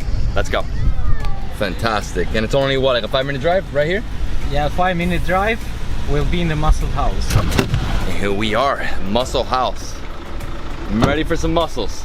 David, pleasure. Nice to meet you. I love mussels and I want to eat a whole bowl. Right now we're gonna go on a tour around the lake with a boat, right? We're gonna see the farm, which is right in front of us. Mussels, beautiful. Got the fish right here. The water is gorgeous. And this is the restaurant. Really rustic, beautiful spot. Okay, bro, let's jump on the boat. Okay, man, let's go on a boat for a first trip. I wish they had a little roof here, but let's do this. Each one of these contains mussels. Oh man, what? We're gonna like crash here. So where are the mussels? Are those pods full of mussels or something? Yeah, so we'll take some real mussels, like we take it live. Let's say we take the rib up and we can see the mussels, how they are created. So every 3 times a year they they take the mussels out, because it takes like about 4 months to be ready. And here are many owners, and everybody has his part. So the mussel house has their own section, so they basically own this, right? Which is what we're gonna pull from, and the rest of it is owned by different people. Wow, it's like big long pods full of mussels. It's funny because I've done it before in Croatia and Mariston, but I haven't seen it like this. There are so many huge pods of mussels. I don't know if it's called pods, but they look like big long tubes, right? And they're all like grabbing onto it. Okay guys, so these aren't ready. They're only 2 months old. They're still in about 2 months more. They're all moving. Oh my God, I'm gonna put this back in. It's pretty amazing they're doing this here. And these mussels never leave Albania. Never. They're eaten here. It's forbidden to take them out. You cannot export them. And that's the best part. They're super fresh. And you see each one of these, different owner, right? That's the one for the mussel house. And they have hundreds and hundreds and thousands of mussels every 4 months. Oh, I can't wait for the feast. I just want a big bowl. A big bowl. Yeah, we'll have 3 big bowls full for us. These are the type of restaurants that will change your life. Going here, seeing the farm, then eating directly from the farm. I mean, there's no fresher mussel on the planet. Gzor. Another amazing day in Albania. Another special day. Nothing like having some delicious white wine in the summer with this view. some tasty Albanian wine, right? Yeah, that's so good. That's a house wine. House wine's the best. All right, so Linda's taking me into the kitchen now. We're gonna see them make different mussels. There's a variety. You know, obviously they just change different sauces. You know, some are more garlicky, some are crispy, fried. Here we go. Hello, hello, hello. Pleasure, nice to meet you. Cody, pleasure. So it's basically just mussels, parsley, and garlic with some oil, and I'm sure some white wine, right? Here on the fryer, he's waiting for the mussels to all open. If they don't open, you can't eat it, right? So if you ever get mussel that's closed, you leave it alone. Ooh, that smells so good. He's not eating anything, it's all mine.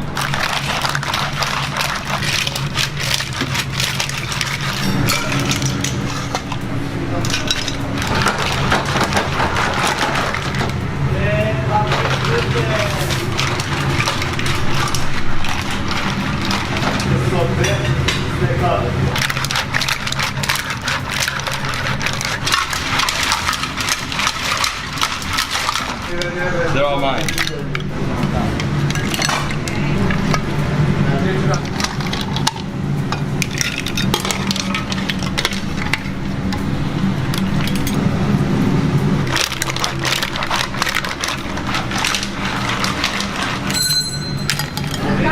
Let's do it, let's do it, let's do it. Okay, so we went to the mussel farm, we went to the kitchen, and now we're gonna eat these delicious mussels. Here we have salted mussels with oil and white wine. This one is similar to this one, except it has tomato and onion. And then here we have a creamy one, which is gonna be the best. I'm sure it's delicious. Oh my God, creamy, creamy. And then here we have the risotto mussels. Albanian way how to eat mussels is like this. Take it like a spoon.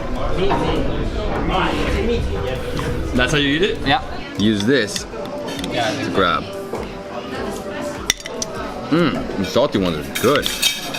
So there's gonna be just the taste of salt and wine. Let me jump on these. Over here.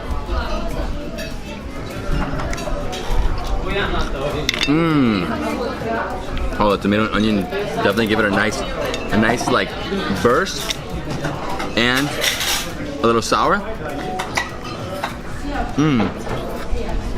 And crunchy. These are so crazy good. I will never stop eating mussels. It's one of my favorite things from the sea, man. Mussels are the best. Some people don't like the texture. I love it. This is, dude, it's like a creamy pasta with the shell. You know, pepper. I'm gonna go all out. How many think I've eaten so far? 20? Okay guys, I've eaten all of them, but I haven't tried like the broth, right?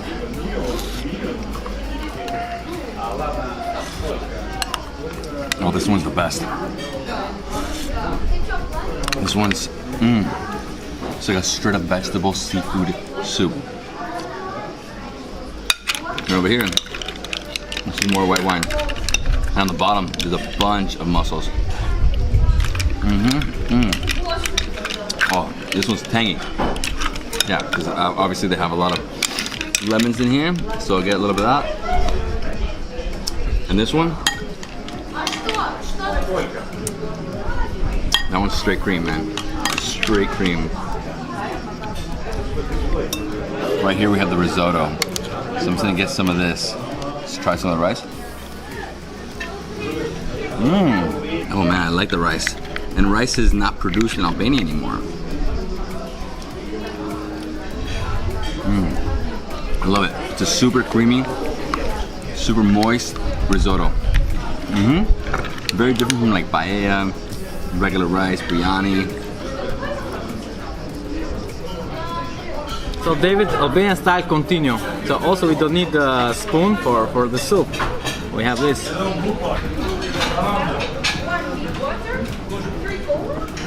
I don't know how it tastes more with this one than with the spoon. We destroyed this delicious mussel feast. Look at this, over 100 mussels. And the best part about it is that this is only 600 lek, 5 lek. So it's like $5 and $6. So we spent like roughly around $20-something with wine and everything. I mean, this is crazy. We're gonna take a tour of the hotel, then after this we're going to the castle to see sunset, and then we're gonna have a traditional dinner. Delicious seafood, I hope. All right guys, let's go. Hey, so what is this? This is the miracle. This is the freedom.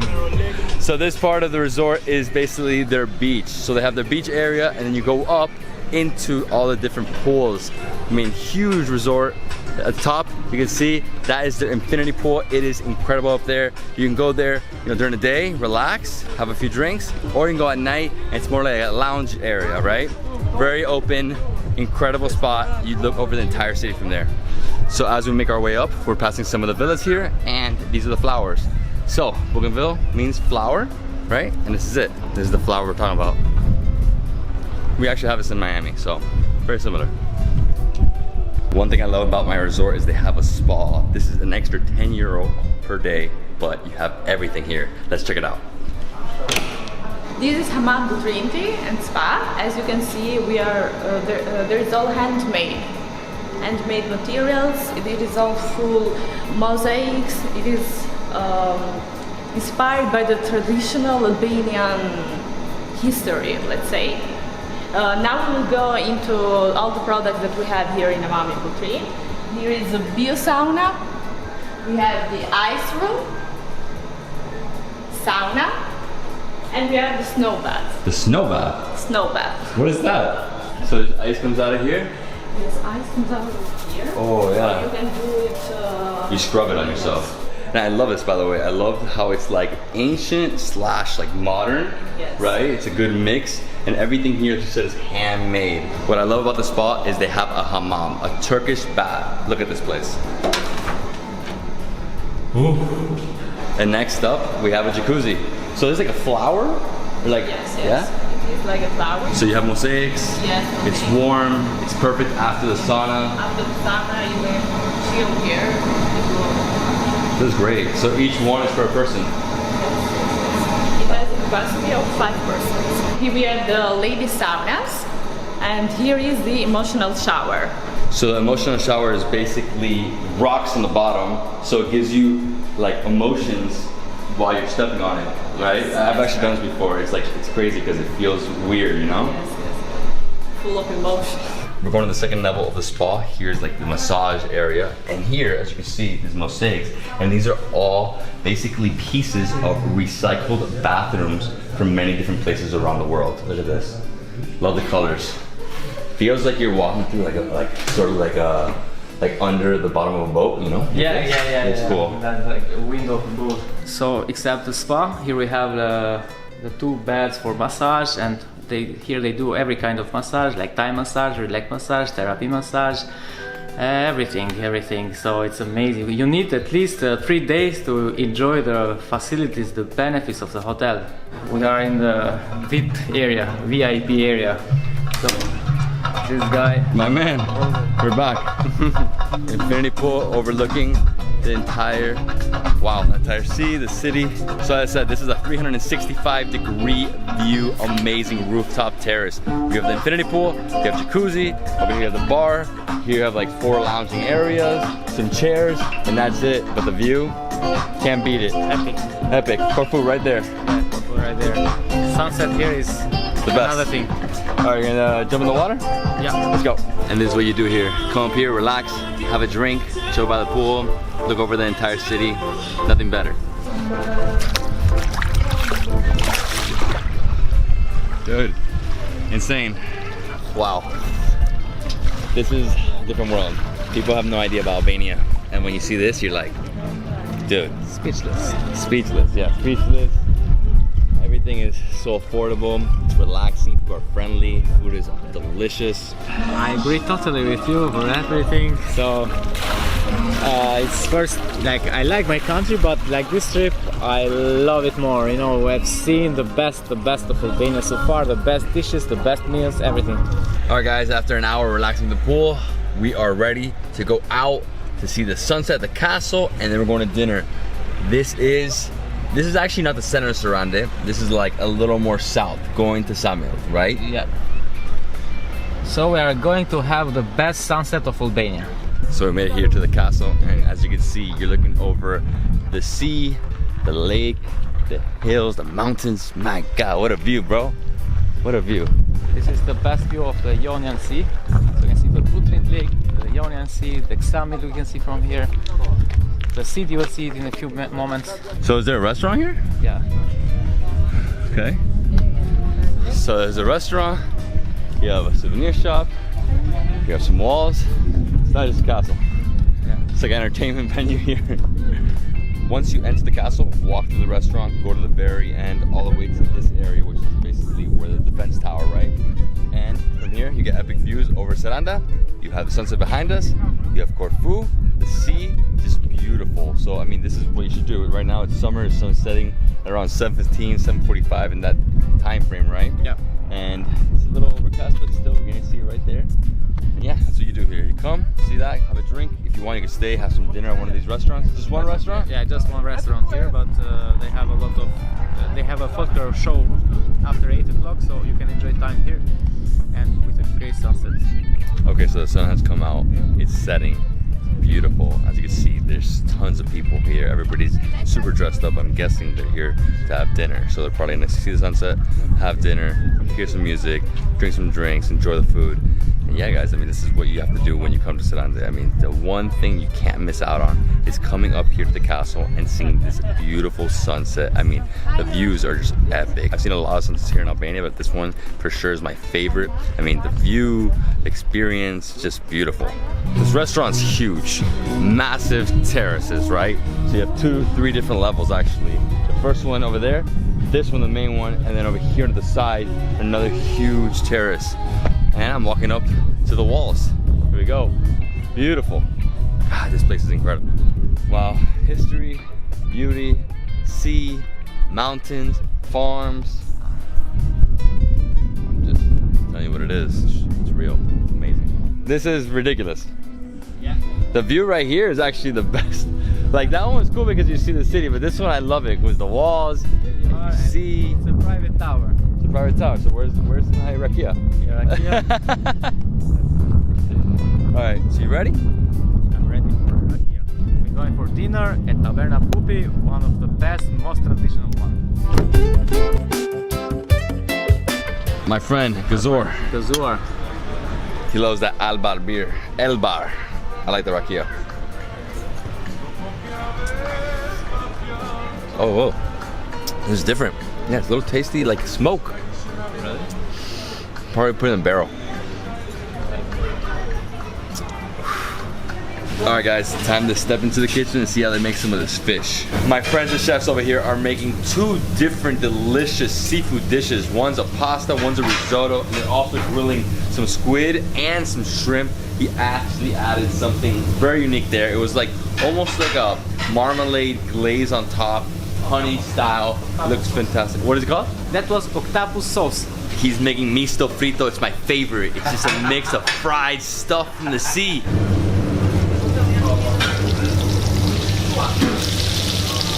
The next thing he's making is stuffed calamari. His recipe. You can only get it here. So what's in it? The secret one. The secret, I know. But we'll see anyway. Ham, some cheese, red pepper. I think there's some, I don't know, onion in there.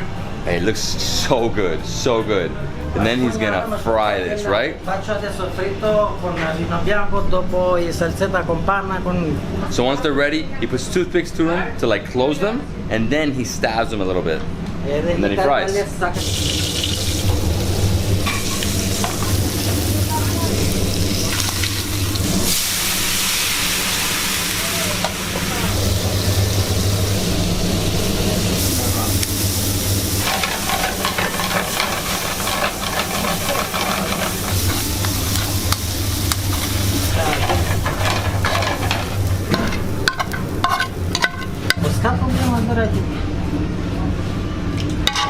Wow. This husband and wife chef couple are the best. They really are the best. Thank you. Gazor. Everything looks spectacular. We got the stuffed squid. We have this like tava looking shrimp tava there. Bruschetta. we have a summer salad, delicious balsamico, and then we have the amazing seafood pasta. And here we go, my friends. We have a massive feast. We have the pasta, seafood pasta. We have the delicious shrimp tava. Then we have the bruschetta, the salad, and the stuffed squid. Let's jump on the pasta. Calamari and the squid right there. Got one mussel. We had so many mussels today, but I'll eat more. Pasta di Albania. It's so different, yet so amazing. It's not different. It's really the most authentic thing you get to Italian pasta. Oh yeah, it's amazing. For the 10th time today, Albania, they know how to party. Oh, this is good. This is from this area. All right, last two things. Oh man, we have the squid, the stuffed squid. It's gonna be amazing. And this is basically, it's like shrimp saganaki, which is a Greek dish, but a little different. Oh man, it's a spice. So spicy. That's good. It's creamy. There's red peppers, tiny shrimp. And lastly, we got this beautiful squid. So let's not mix the flavors here. We thought the other one was creamy. This is like taking the cake. Every new restaurant we try is like more delicious than the last one. You know, it's like, is it true or is it because it's very tasty? You know? I don't know, man. It gets better and better. Better and better, yeah. Next up, we're going somewhere special. So try some cocktail, Albanian cocktail. Albanian cocktails. Yeah. And we are on the strip, and this is like Ocean Drive, similar to Miami. This place is packed. And right now, we're gonna try something called orange, right? Yeah. It's a unique cocktail made by this guy cocktail. right here. I mean, he mixed in, I think, like 4 or 5 different things. Then he added lemon, and are these cherries? Yeah. It's Try it first. How is it? Try it, let's see. Okay, 6 out of 10? Maybe 7. Maybe 8. That's great. Great. Oh, it's nice. Good? Dude, I don't even taste the alcohol. No? No. There's no alcohol in it. Provoi alcoholic that. Is it non-alcoholic? No. It's not a virgin. No. You put too much alcohol, so... You put too much alcohol. Yeah. I mean, I don't taste it. It tastes more like the zest. You also have rust in here. Especially if it's something, you know, like jambu or whatever, inside or control, you don't feel it, but you know, like you don't feel it on the palate. But you feel it later. That's the good stuff, right? So I Love Orange is a huge bar club. It's on the sea. Literally, where we're standing right now is above the water. The whole thing is a huge deck. So it's the bar in the middle, massive bar. Then you have all the tables going around, and then it goes to like a second platform, lower, and then you're in the water, right? And yeah, I mean, live music, good drinks. Yeah, definitely the best club in Albania for summertime. Best club in Albania. Yeah. Wow. Bizar, bro. Bizar. And now first we are going to have some burek, and then we are going to explore the most beautiful coastline we have here. So it's amazing. You'll have a lot of panoramic view all the way. Burek. What'd you get? Burek with pizza. I've had a lot of breakfasts here in Albania, and I gotta say, this one takes the cake. It is amazing. This pie.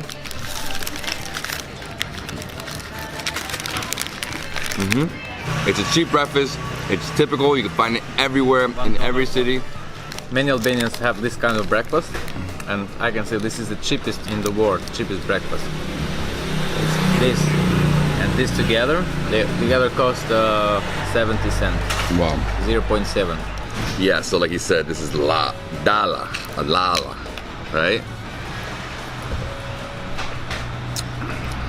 Yogurt. I saw how they made this. It's pretty amazing. I think a real meal would be 2 of these, at least for a grown man like me. But taking it easy today. I'm gonna have a burek, the dala, and that's it. Yeah, so we had to pass like 36 hours here in Trana, but we haven't actually explored this area, which is the old town. And here we have a nice stairway that leads to the sea. Restaurants, bars, apartments. It's super nice though. They cleaned it up, huh? Yeah. So this is where everyone likes to walk, especially afternoon. People are hanging out with their families, with their girlfriends. Everyone is in the center. And here we have the sea. We have like a mini port here. The main port's in the back, but this one is just like what, touristic boats? Touristic boats, fisherman boats. If you want to have a tour around, because we have a few bays in who are about half an hour, 1 hour from here. Very beautiful one. The car cannot go there, so you have to take a boat, to rent a boat to go and check how beautiful is it, and you can have a private beach. In fact, early morning, fishermen come here with their fishes that they took from the sea, so they sell it here for a very good price. All the fish is wild, it's good, tasty. You can see it's so tasty, man, and beautiful fish, good fish, extra fish. Extra fish, and over there we have crabs. So we have like 5 different boats here. They brought in their catch for the morning. Wow, it smells good. So basically all night fishing, they get here around 6 in the morning and they have their catch, right? Again, 4 boats, they're cleaning all their catch. This one is just like non-stop crab. Here, you want a crab? These are huge water bottles with mussels. Look at this. Look at this. What is this? Oh, okay, because they have their own farms. Yeah, okay. Wow, this is a great experience. So if you ever come here, Port of Saranda, 6 a.m. to around 9, you'll see them doing this. And this is the boardwalk of Saranda. People are already at the beach. Yeah, that's awesome. This is the public beach, because if you have noticed, most of the beaches are private and you have to pay. And so it's public, no need to pay. Just take your umbrella, some towel, and you can enjoy. Even though it's a public beach, it is beautiful, right in the center of Saranda. I would personally buy an apartment right here or rent one with my family. Just walk out here, make it very easy. There's also a place here for kids, a little playground. Yeah, many playgrounds, so kids, this is very, very favorite by families for kids family. This is awesome. So it's an open air bar, cocktail bar right here, right on the beach, right in the old part of town. Right there we have the bigger part of the beach. We have some ships and we have some coffee, my friend. The best view here in Saranda. Oh man. Fermenderi. Oh wow, it's a strong coffee. It's good though. Yeah. Forte questo. Wake you up. Wake you up. Yeah, so that's what you can do. If you come here at 7 in the morning, you can do everything we just did. Burek, see the fish market, come here to the boardwalk, see the beach, and enjoy a cup of coffee. 3 very different and interesting things to do within 1 hour. Great way to start the day. Are you ready for the road trip? Yeah, we have a long journey. Yeah, we have 3 hours plus stops. Now let's head back to the car. Yeah, we have a lot of stops on the way. A lot of stops. It's a long journey. If you just go straight, it's 3.5. All right, so the waterfall is literally in the back of this cafe bar. Dude, this is incredible. Yeah. What a spot. The best spot to have a coffee, or if you are during the lunchtime, you can have lunch here also. I'm gonna have a rakia. Rakia. Let's go sit down somewhere. Look at this. Woo! This is so nice, man. All right, guys, Gazor.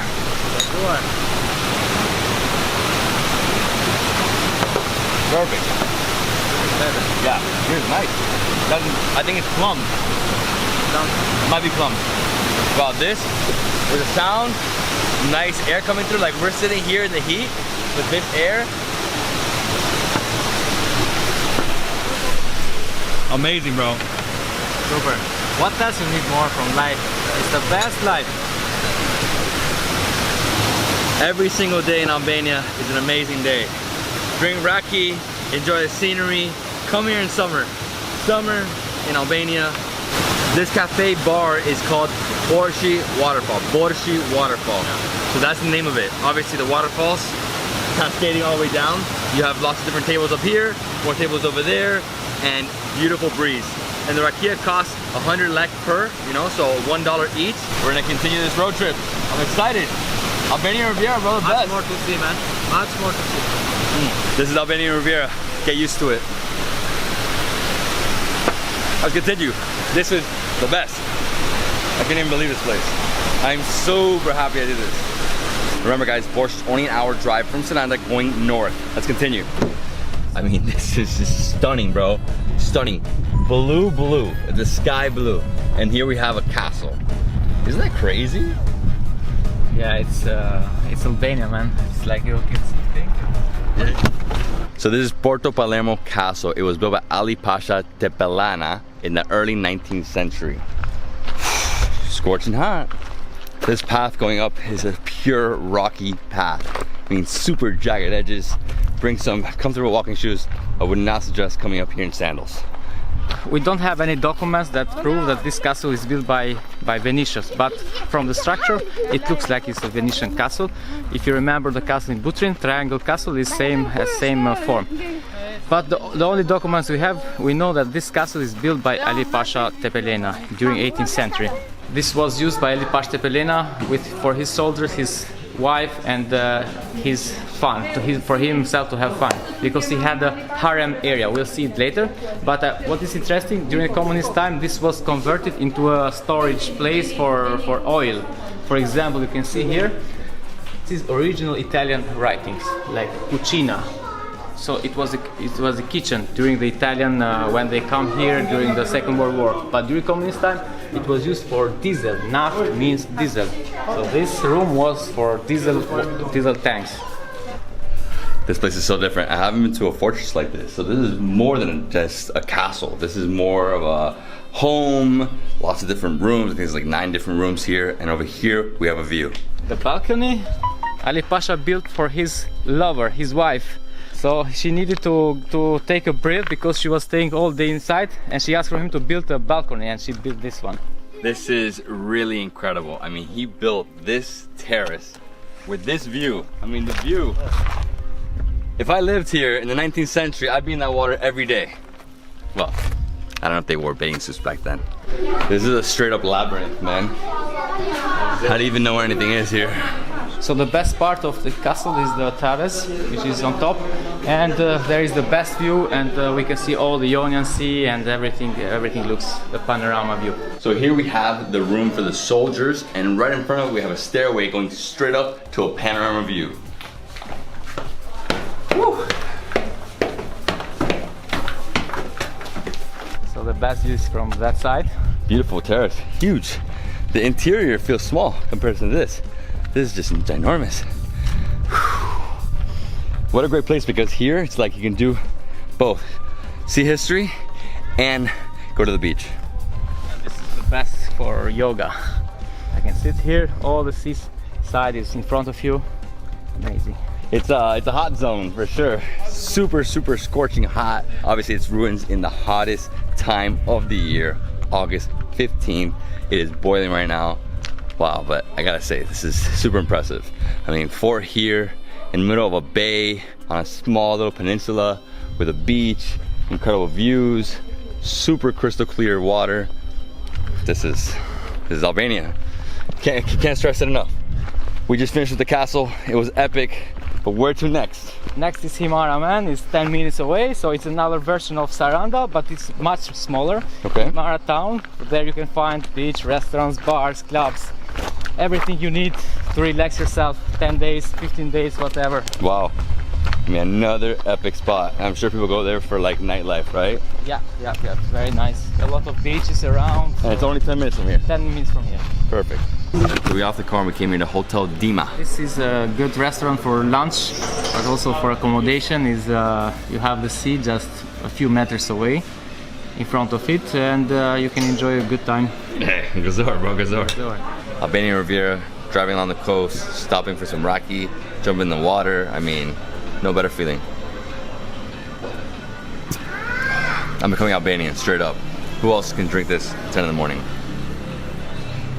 Okay, I'm gonna cross the street and get a view of the beach. Oh wow, another beauty. Another incredible beach here on the Albanian Riviera. Look at this. Wow, white sand beach. I love the umbrellas.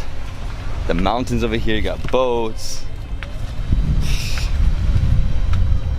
What amazingness. Yeah, how much for one pig? One pig. 2, 4? We are here only because we have our little daughter, and this beach is familiar. But usually we go to Dermi, to Jal, where is more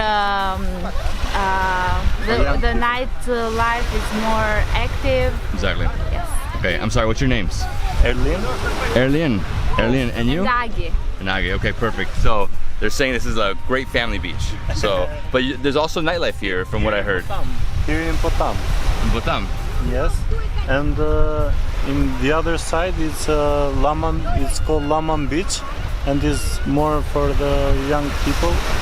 I came down to the beach, started taking photos, filming, and then this couple, super nice, they were like, "Oh man, we follow you." And then we just started talking, and yeah, super nice. Everybody's super open here in Albania. That's one thing you'll notice when you get here. Everybody will talk. They want to talk to foreigners. They want to, you know, welcome you to their country. Super hospitable. And this is Davidsbeenhere Beach. Super long, beautiful beach. There's actually a boardwalk here. So you have the boardwalk, then you have never-ending umbrellas. You have bars, restaurants. Another gorgeous beach. I mean, it's dozens and dozens of these along the Albanian Riviera. Obviously, we're hitting up the most important ones. Unfortunately, you know, I'm doing this road trip with limited time, so I'm not going in the water. I would highly suggest doing this and taking your time, doing this over 5 days. You know, so every day you can go to a different beach, move apartments, move hotels, whatever you want to do, or go back. You know, this place is amazing. Yeah, man. This is that's why people love this place. You know, feels like a paradise. So now you guys know you have to come to Davidsbeenhere Beach. 3-kilometer long beach. It's beautiful. Come here. Tons of restaurants. You can relax, you can enjoy. Rent an apartment here, stay at a hotel right here. And that's it, guys. Let's go. And this is the beach. Yeah, so this beach is a lot less crowded. Sand, also big rocks.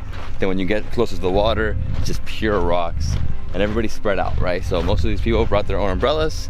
Over here we have obviously like a set bar restaurant with umbrellas there. So I'm guessing it's like 12, 15 euro, you know? That's sort of how it works here. 5 to 10 euros for an umbrella, plus 2 chairs. You can rent some jet skis here. It's another beautiful place. God, this country's Riviera is just absolutely amazing. Man, the paraglide is really close. Whoa, look at this. Woo. How much? 1 euro? No. My vendor here, he's trying to sell this for 5 euros. I gave him 50 cents. No, delicioso. Buono. No capito. Ah, buono. Ah, ok. Si capisci, capisci tutto. Oh yeah. Nice fruit. Oh man, I need this. Haven't eaten in like 3-4 hours. Sun's scorching. My friend, we did it. And that was our last beach on this epic road trip, Palas. So where is this? That's the top of our journey, and we are going to have the panorama view. We have a balcony over there, which can see all the Ionian Sea, all the Albanian Riviera. This is like every Albanian has to take a picture for Instagram here. So as we are doing, so we took also some pictures here, and people love this. So there's 2 different ways to get photos here. You can sit here, and it looks like it's like, you know, you're on the edge, which you're really not. There's a little bit of a drop here. And then over here you have the mountain. So stand right there, and you have the entire mountain behind you. I think that's the shot for me. Last time we're going to tourist village of Logara, which is the best and most unique place in this park. So there's a hotel and a restaurant. Over here we have like different cottages. In the middle we have deer. And you can go there and feed them, right? You can just buy some food and feed them? Yeah, children will love it. Yeah, so they're doing right there. Okay, so here on the property they have 9 deer. And if you want, you can basically just buy some corn and feed them. And they have amazing food here. They have a lot of lamb, a lot of veg, a lot of forest, a lot of mountain stuff. And they brought me 4 different rakias to try. It's pretty wild. I'm just gonna like sip everything a little bit because I'm super hungry, so I don't wanna like drink anything right now. Okay guys, so I'm gonna try first this one, which is plums. Then we have wild berries, blueberries, and then juniper. Okay. They are strong. The wild berries. It's different. Blueberry, you could taste it. Taste blueberry. And then juniper, which is the same thing as gin, right? Well, it's made, this is what makes gin. Ooh. Dude, that is fire. This is like a straight up gin rakia. This is pretty amazing. I'm doing a flight of rakia before our lunch. I cannot wait. And in the back, they're roasting a huge lamb. I mean, this thing is like a monster. What I love about it is that they're also roasting the intestines. So we're gonna eat ribs. We're gonna eat maybe some copoletti. I don't know. Let's see if they have that. It's too difficult to count, man. We have so many things. I'm thinking just where to start. But I think we should start with this hot cheese because later it will be cold and not so tasty like now. Like Erjan said, we have an epic feast here. It's like non-stop stuff. First we gotta try this.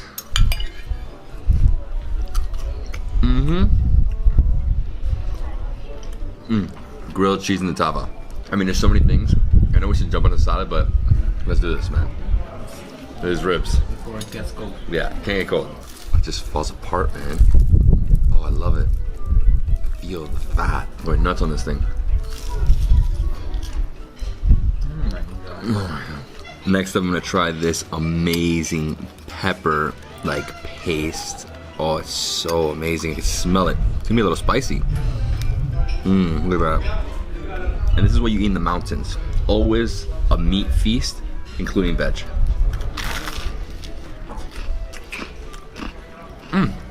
This is super creamy, but the heat of the red pepper. Oh my God, it's so good. Yeah. Here we have roasted lamb. Whoa, it's little ribs, right? So you gotta pull them out. I can't do this with a fork.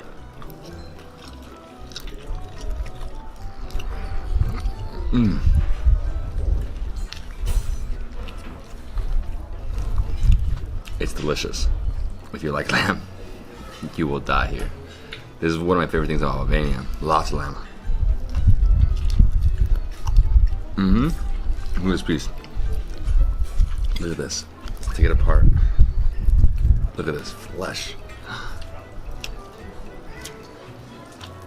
But here we're having the legs and the wing of the quail.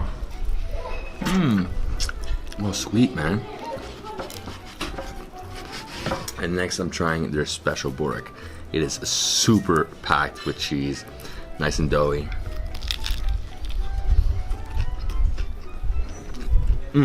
So in comparison to the burek we had this morning, this one is like jam-packed, has many more layers. It's smaller, obviously, because they cut it in squares, but wow, super fresh yogurt on top. And lastly, we're trying the specialty of the house. This is yogurt with honey and walnuts. Oh my God, super fresh. That combination, the textures, the sweetness, the crunchiness of the walnut. Can't tell you how fresh this yogurt is. So soon we are reaching Oricum village, which is another part of Albanian holiday. So many people like to have holiday here, and other side of Oricum is Karaburun Peninsula. There's only one way to get in here, right? You have to hire a guide that's specially trained for this place, right? Yeah. This is focus. So he's like overlooking at us if we try to do something in this military area. So we should hire a guide always when you visit this place. So this is the archaeological park of Oric. Right here we have a map of the grounds, right? So we're on this mini peninsula.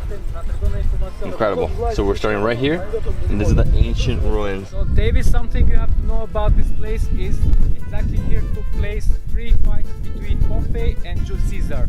So Julius Caesar tried 3 times because in the first century before Christ this place was still under Pompey.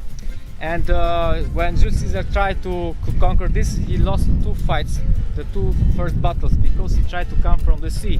But the third one, he tried another way. He decided to go behind the peninsula, and he stopped at Palas, where we took some shot. And after that, he accommodated himself near Boulevard National Park, and then he made a good plan to conquer the Oriku and Pompey. This was an ancient fountain that was connected to the Acropolis at the top. So you have the ancient steps still intact, right? And over here, as you can see, it's like a circle. It's almost like a mini theater, but it's a fountain. So that thing was full of water.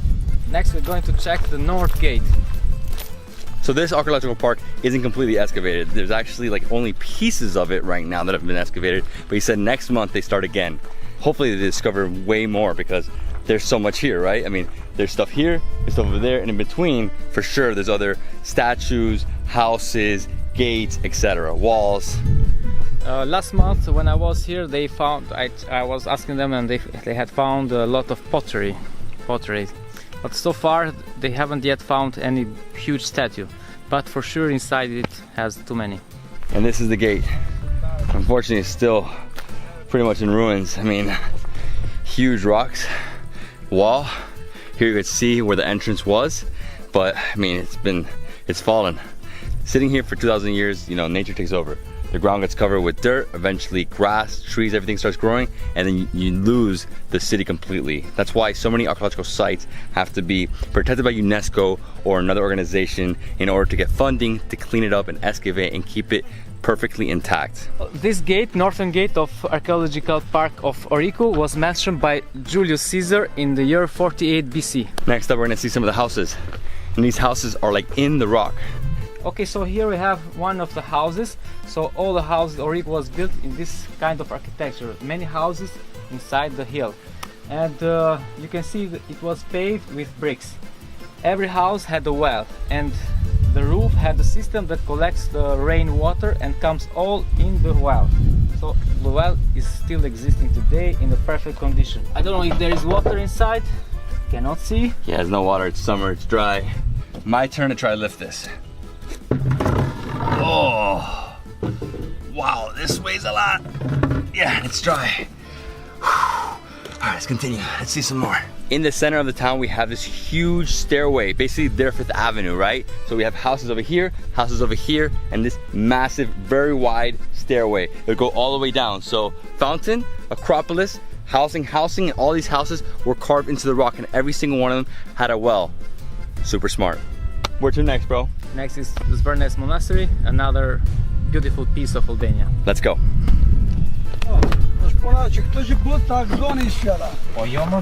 So now we are going to Narta Lagoon, which middle of the lagoon is Zvernets Island, and middle of Zvernets Island is the monastery of Saint Mary. So we're crossing the bridge now. As you can see, lots of couples getting their photos taken for their wedding, right? Over here, over there, yeah. 3 couples, like 5 drones in the air. It's crazy. We just entered the church, and as you can see, it is typical Byzantine church. I love the colors, always the same with the red. On top you have a little rotonda, right? Yeah, especially iconostas was so beautiful. So this church is the St. Mary Church, middle of the island, Zvernets Island. So here is a priest who take care of the church. There is no, in fact it was a monastery in the past, but now it doesn't exist anymore as a monastery, only when they have like pilgrims comes here to stay, so they have rooms enough here for sleeping. And what does this priest take care of the church? Only one. Yeah, and inside you see like lots of different depictions of the Bible, right? And then everything is like really old. I mean, it's just yeah, like very wood old. Especially from, like, iconostas. Iconostas is from 17th century. Let's go back to Vlor? Yeah, go back to the center. Let's go. So it's about a 20-minute drive back to Vlor. There we're going to the main pedestrian street, the Boulevard, and then we're gonna have dinner. Let's go, Vlora. My beautiful Vlora, let's go. And this is the meeting point of the Adriatic and the Ionian Sea. Wow. Man, the mountains. Dude, it's just an incredible spot. Okay, so Lungomare is the boardwalk, and it goes all the way over there. So all the way to the end, right over there. I love it. So this is Yanni restaurant. Beautiful. Bizar, bro. Bizar. It's a pleasure. Last night. It's the last night in Albania. Wow. Some good wine. And what do we have here? Some bruschetta? Bruschetta. Let's try bruschetta. So this is our antipasto. So we got shrimp here. We have, these are like quiches with shrimp. Over here, this is like tuna. I don't know what that is. That's like big shrimp / prawns, right? That's like a sardines. We have figs, and we have more shrimp. And I love it, because look at this. Like, what is this, bro? It just comes in this, you just put it out, right? Yeah. Wow. Check this out. Delicious. I love the seafood in Albania. And then you just put it into this, like, I'm pretty sure it's just like lime and oil. Crudo. Oh, the best. And over here, we have another crudo, right? So this is more like a big, I guess a small lobster, right? Just put it out like that. I love it. Oh man. I love you guys do a lot of crudo. It's very, very rare in most places. Alright guys, next up I'm gonna try this like shrimp quiche. Look, it literally is a quiche. Put it right here. I'm very excited for this. Wow. So as you can see, it's quiche. Alright, let's try it. Oh my god. I love quiche. It's creamy. The outside is a little crispy, a little golden. And then here we have the tuna. Oh wow.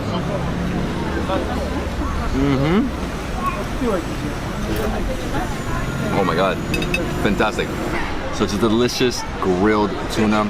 Has a little bit of salt, lots of pepper.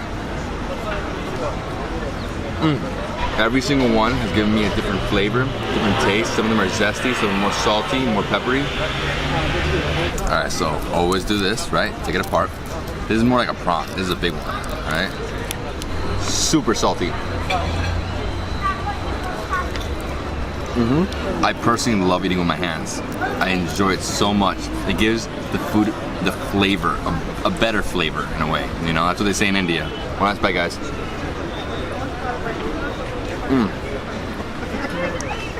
This with white wine, oh, incredible. Love this seafood platter. All right guys, we're in the back and we're gonna see how he makes a delicious pasta, seafood pasta. He was saying it's fish eggs, salted fish eggs with pasta. I can't wait.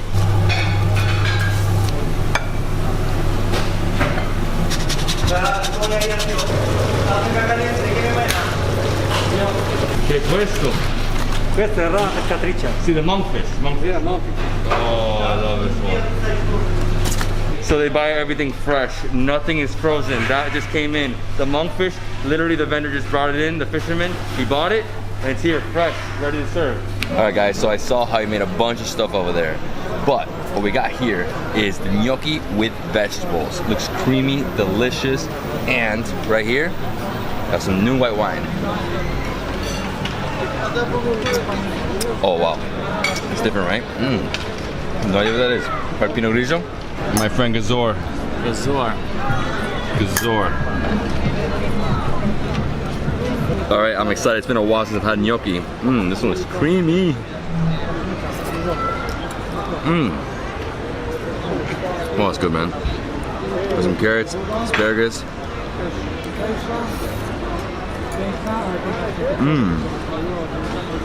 What a nice gnocchi, no? I don't know what he shaved on top. It looked almost like a cured meat. I'm guessing it's cured meat, right? Wow. How is it, my friend? Oh, very good.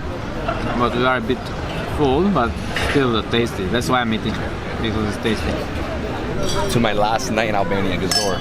Gazor. Thank you, bro. All right, so we finished up dinner at Yoni restaurant. Yoni restaurant. Amazing seafood. And now we're walking on this boulevard. Look at this, dude. It is packed. There's like 1 billion people. Yeah. It's amazing. It's everybody's out. Vlora is the best, bro. Vlora is the best. Yeah. Let's invest in Vlora. All right, guys, we had an amazing day exploring Vlora.